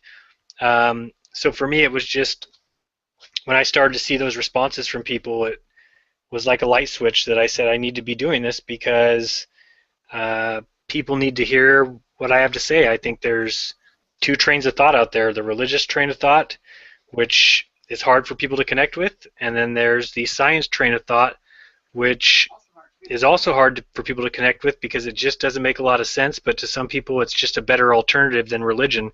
And I never saw it that way. I saw it as just another religion, and I said we don't need to follow what people tell us. I believe that I was born with a brain, eyes, and a heart, and that's the tools I was given to combat this world with. And if that's not sufficient, then I've always said the day that I die, if I had to face the Creator, I want to be able to explain everything I've ever done. And if you approach your life and your day from a standpoint of I was given my eyes and my heart and my mind to make decisions, then I don't have a problem explaining my life. I would have a problem if I had to face him and say, well, I believed the Bible because I thought that you wrote it. What sense would that make? The Creator's going to say, you thought that I wrote a book? No, I don't see that happening. And if I believed in evolution and I believe that we're all here on accident, certainly can't explain that. How am I going to explain that? That I believe that even though there's no evidence. In fact, there's evidence to the contrary. So to me, it's simply I want to treat people better than I treat myself. I never want to hurt people. I don't want to cause any harm on the earth. I want to leave it better than I got it. And I think the flat earth has really allowed me to see a greener pasture on the other side. I think I can see a light at the end of the tunnel. I think people can be better if they didn't believe in the nonsense that evolution and the great and vast universe teaches them. TJ. I agree. And Mrs. She agrees. Can you repeat the question? I was trying to write it out, so I guess there's two parts. So I was trying to write it out so that way I had something to go off of, and I didn't get it all. Sure. So the first part was. Well, I could say it again. Okay, she's gonna say it again. Okay, come close to me, baby. Go ahead. Okay, so the question was, what has discovering the flat Earth or non-globe Earth affected your own spiritual beliefs? And from your recent discoveries or research, what do you guys feel is our true purpose here on Earth? Question. So you got that two-part? Yeah. So discovering, what has that done to your own spiritual beliefs, and what does that leave your purpose here? Well, I'm not so sure that really discovering about the flat Earth has really done anything different for my spiritual beliefs. I wasn't really not wavering in my spiritual beliefs or anything like that. Before I moved here to where I'm at in Kansas City, I was pretty hardcore fundamental Christian. I was raised Baptist, and just kind of like, I don't know, like a hardcore Christian that was just very dogmatic. And then I started going to a non-denominational charismatic church, and just kind of the same kind of thing. It's, very arrogant. I believe what I believe, and if you don't believe that, then you're wrong. Kind of the one-sided, closed-minded. Then I moved out to Kansas City, and I started going to a Messianic Jewish synagogue that's not quite like most of the other synagogues out there. And it was a very challenging experience. Pretty much challenged everything that I believed, and just kind of my worldview and my religious view. So that was a huge, huge challenge to my whole belief and faith system.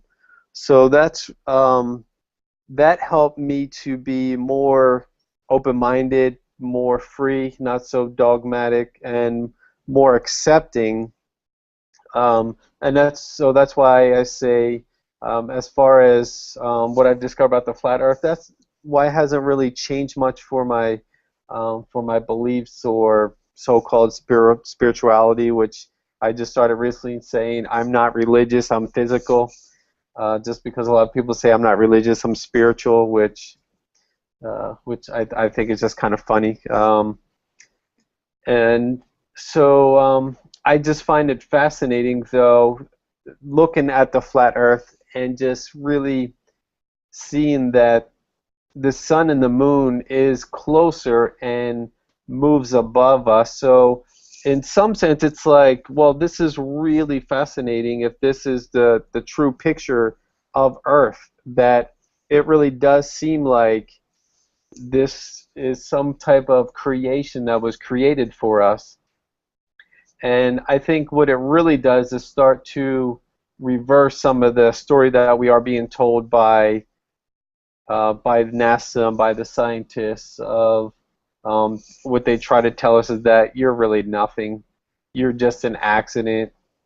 You're just here just by chance.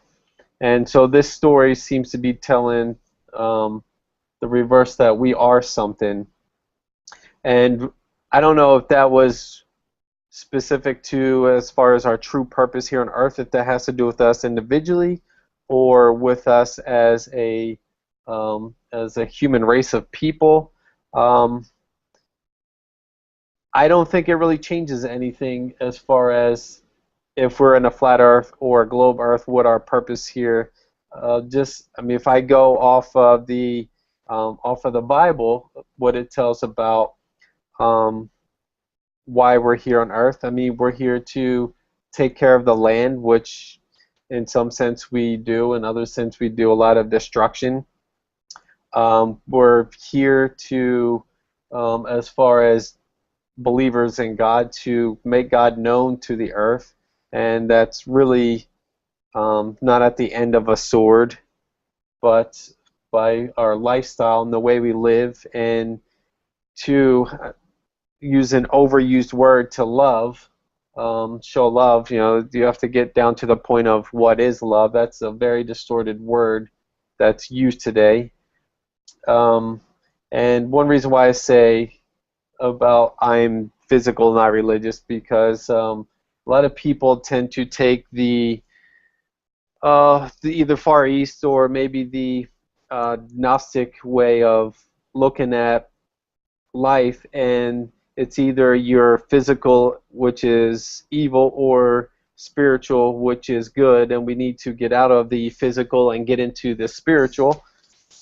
And that's a separation of the physical and the spiritual, but in a holistic, Hebraic, true Christian, Jewish way of thinking about it, it's really the spiritual and the physical exist together. They coexist. There's not a separation of the two, and that brings our humanity together. So, yeah, I'm not sure how well I answered the question based on whoever was the one that answered that or asked that question, but that's just kind of a little bit of some of my thoughts about that. Okay. All right. So I guess I will take it from here. And I agree with a lot of what you said, TJ. It's, a lot of people would conceive that evil as the physical part of existence. And, of course, the only time you're truly at one with God, they say, is when you're in the spiritual. But because of the fact that I believe that it is the Spirit of God that animates the physical, that they are married as one in any event.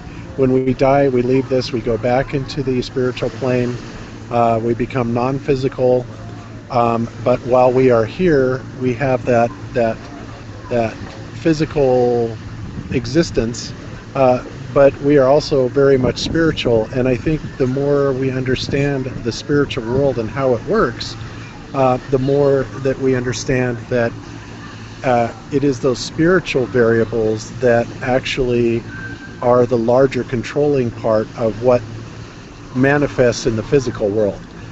In other words, I was talking with Jeran about the law of attraction and vibration the other night, and basically what I was saying was that when you are at a vibrational level that actually matches and is not opposite, but matches somebody that is your true soulmate or somebody that you can really relate to, that is a spiritual thing. That is not a physical thing. Or, you know, people will say things like, "Oh wow, I just met that guy or I met that girl. God, they really creeped me out. They gave me really bad vibes."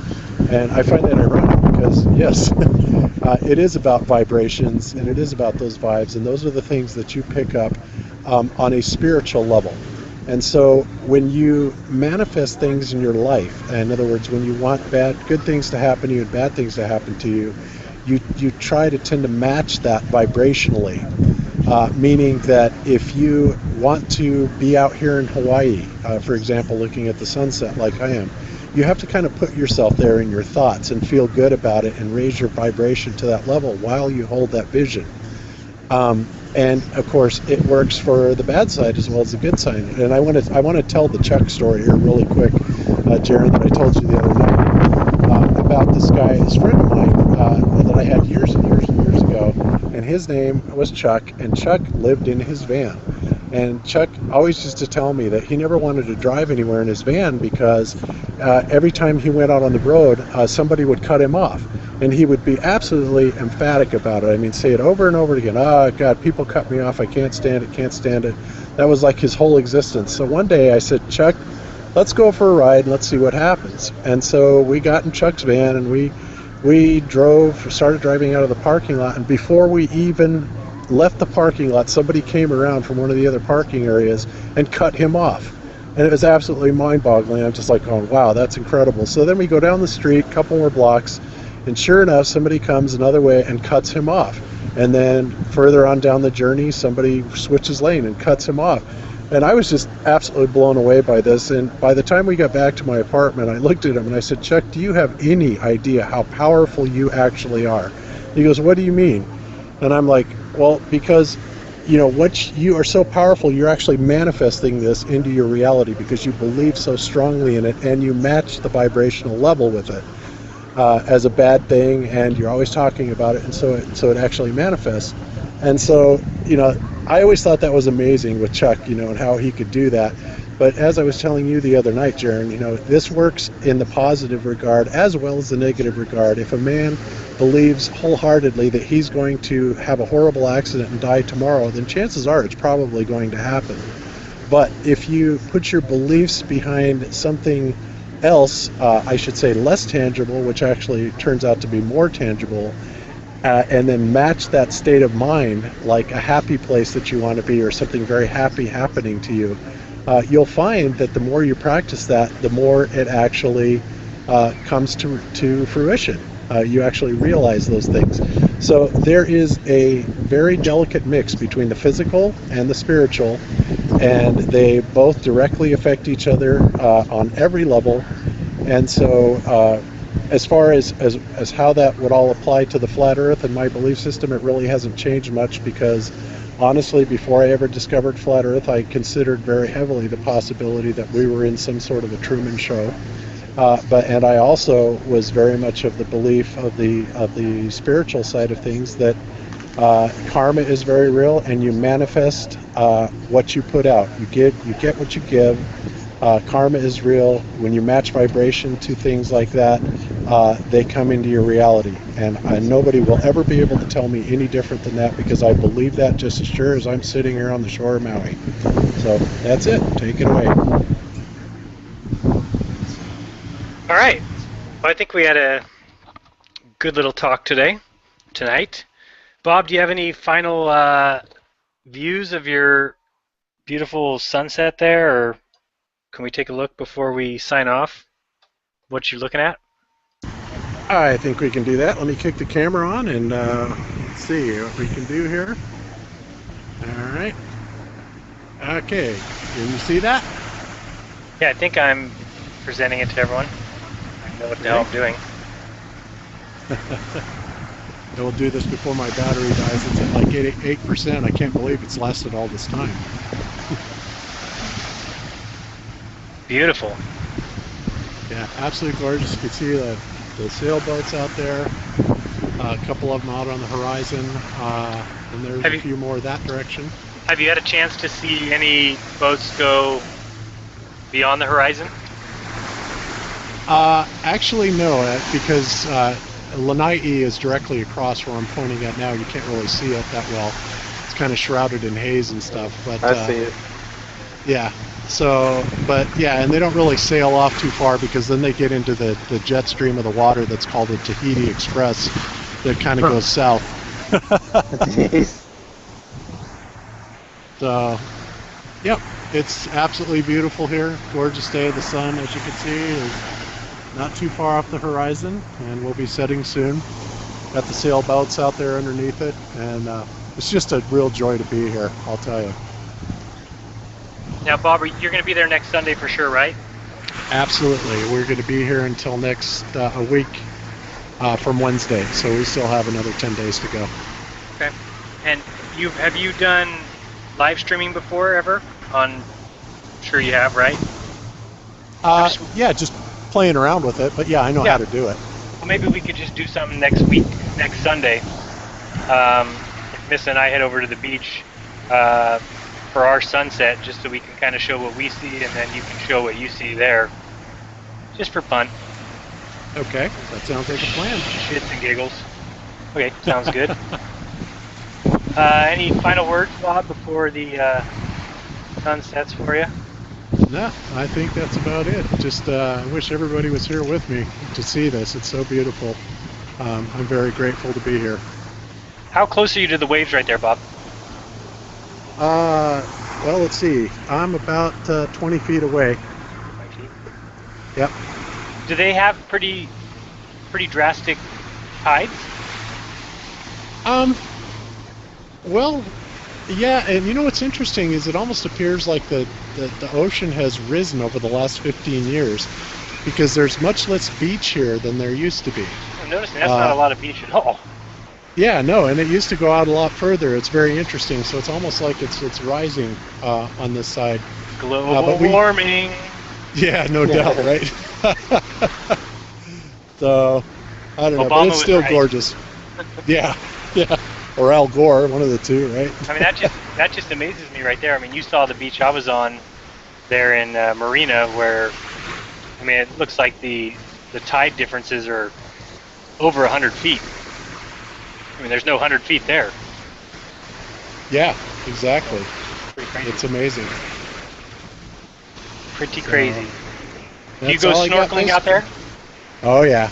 Yep. Yeah, I love it. And we also do the snorkel trips. We're going to be taking a catamaran out here in a few days and doing a snorkel trip around some of the better places around Maui.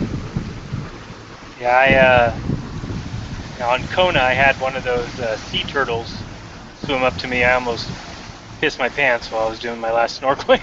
It's pretty scary. Those things are huge. Just came right up next to me, like, had no care in the world. Yep, yeah, same thing here. I love that when that happens. And of course, the spinner dolphins are all over the place too when you go out. And they get their name because they're really short dolphins, and they jump up and they spin in circles up in the air, and then they land back in the water. It's very cool. Wow. Awesome. All right, TJ, any final words, any final thoughts? I'd just say final thoughts is no matter what you believe, don't be afraid to challenge it. Don't be afraid to test it just to see if what you believe is really true. Do experiments that see if you can prove both. Like, for example, I already mentioned about the Red's rhetoric, where he only proved that he was right about how far the moon was, but if he would have just taken the time to see if the same thing would prove what Jeran proved, then he would see that, well, I guess they're both right, and it becomes an inconclusive experiment. But just do experiments. Don't just take what you say, or just don't take what you've been told as absolute fact. So, like, for example, people keep saying, well, if the sun is 93 million miles away, we'll find out. How can I tell how far away the sun is, and how can I measure that? And then, well, what if I take the same thing and do that to the moon, or do I have to do something different? And If you have to do something different, then why do you have to do something different? Kind of just use your brain and just think. So that's just some of my advice and what I would like people to see people do. Awesome. And for me, just one of the final things I saw there in the chat room was somebody saying to me that I needed to open my mind. I was closed-minded because I'm in an echo chamber. And I just wanted to point out yet again that I did go to school and I did learn and believe in everything that you believe in. And when I started to do some research on it, I simply saw that it isn't true. It doesn't meet my reality. And as I pointed out in my video today, reality is completely separate than mathematics. Your model may be proven mathematically. You've had 300-400 years to piece together nonsense after nonsense, and yeah, it can be proven mathematically, and that's kind of why I don't debate people over it, because I don't need them to just tell me how gravity is proven for XYZ. It's not needed, and I've already gone through all that. I don't need it anymore. It did nothing for me. It proved nothing for me. I've learned more on my own in the last 6 months than I ever learned believing in the globe. I was just supposed to accept everything they told me, and when you do the research, you'll see that the people telling you that are liars, and you'll see that the people telling you that are not trustworthy. So why would you trust them? And if you go out and do your own tests and it starts proving the opposite, then you just drop everything they've ever told you. So it's not a matter of being in an echo chamber, it's being around people that have the same thoughts. If I wasn't, it would just be like peer review for NASA. I don't need people to tell me how right NASA is. I already know that 99% of the world, or 95% of the world, thinks NASA tells the truth. And I'd rather hang out with the 5% of people that know that NASA doesn't and are willing to open their minds and research and do their own testing. And what's the worst that could happen? The worst that could happen is we come to the same conclusion that you guys already believe. I'll never understand why everyone has a problem with people who are starting to scream flat earth wanting to do science. That's all we want to do. You guys are science lovers, and all we want to do is talk about things and test things, and we would only come to the conclusion that you already know if that's the case. But I think that you guys are a little bit nervous inside that it's possible some of the conclusions we're going to come to are against your beliefs. And so I challenge you of what's the big deal if you go out and test some of these things, just like Jay said. It's the worst that could happen is we all come to the same conclusion, and then all it does is kind of but you've already seen some tests that show that the moon is giving off a cool light. It's not a warm light that would be the case if it was reflected from the sun. You've seen me prove that there is no curve in a 4-mile stretch of water. There's a ton more proofs that something isn't right. And so the best way for us to get to the truth is have everybody join together. Again, this could be so cool if it wasn't for the half of people that feel like calling everybody names and screaming and yelling and telling us how big of idiots we are and how big of retards we are and how my mom and dad are brother and sister. Say what you want. It's just a sign of your insecurity in your beliefs. And I'm not insecure in my beliefs. I have no problem if they change tomorrow. But it's going to come from me. It's going to come from a test I do. And it's going to come from a conclusion I make. I'm tired of letting other people give me my conclusions and tell me my answers. I'm capable of figuring this stuff out on my own. So open your mind. There's truth inside. Treat others well because they deserve it and because that'll make the world a better place. And what the hell is wrong with that? Right? TJ, final words? Yep. I have nothing else to say. Well, actually, I do, but I don't want to say anything. You don't want to say anything? I just, you know what, I think we should start doing some more experiments. I was just thinking here that we should, me, you, and Bob, should do like a live stream, and one day we should do measurements from me to Bob and Bob to you, and we'll Excellent see idea. the angle of the sun, and let's see how high the sun is. And then when the moon is out, we'll do that same thing for the moon, and that way we've got like two separate sets of measurements. Just do some stuff that we can do and see what we come Awesome up with. idea. Awesome. That's the kind of thing I'm talking about. And you know, this balloon launch we have coming up is just more observing. It can't hurt us. Again, what's the worst that happens? We come out of this believing in the globe again and think that we travel 66,000 miles per hour through space. If that's the truth, then we'll end up there.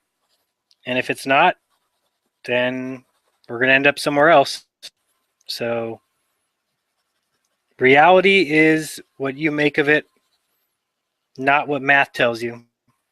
So do you feel like you're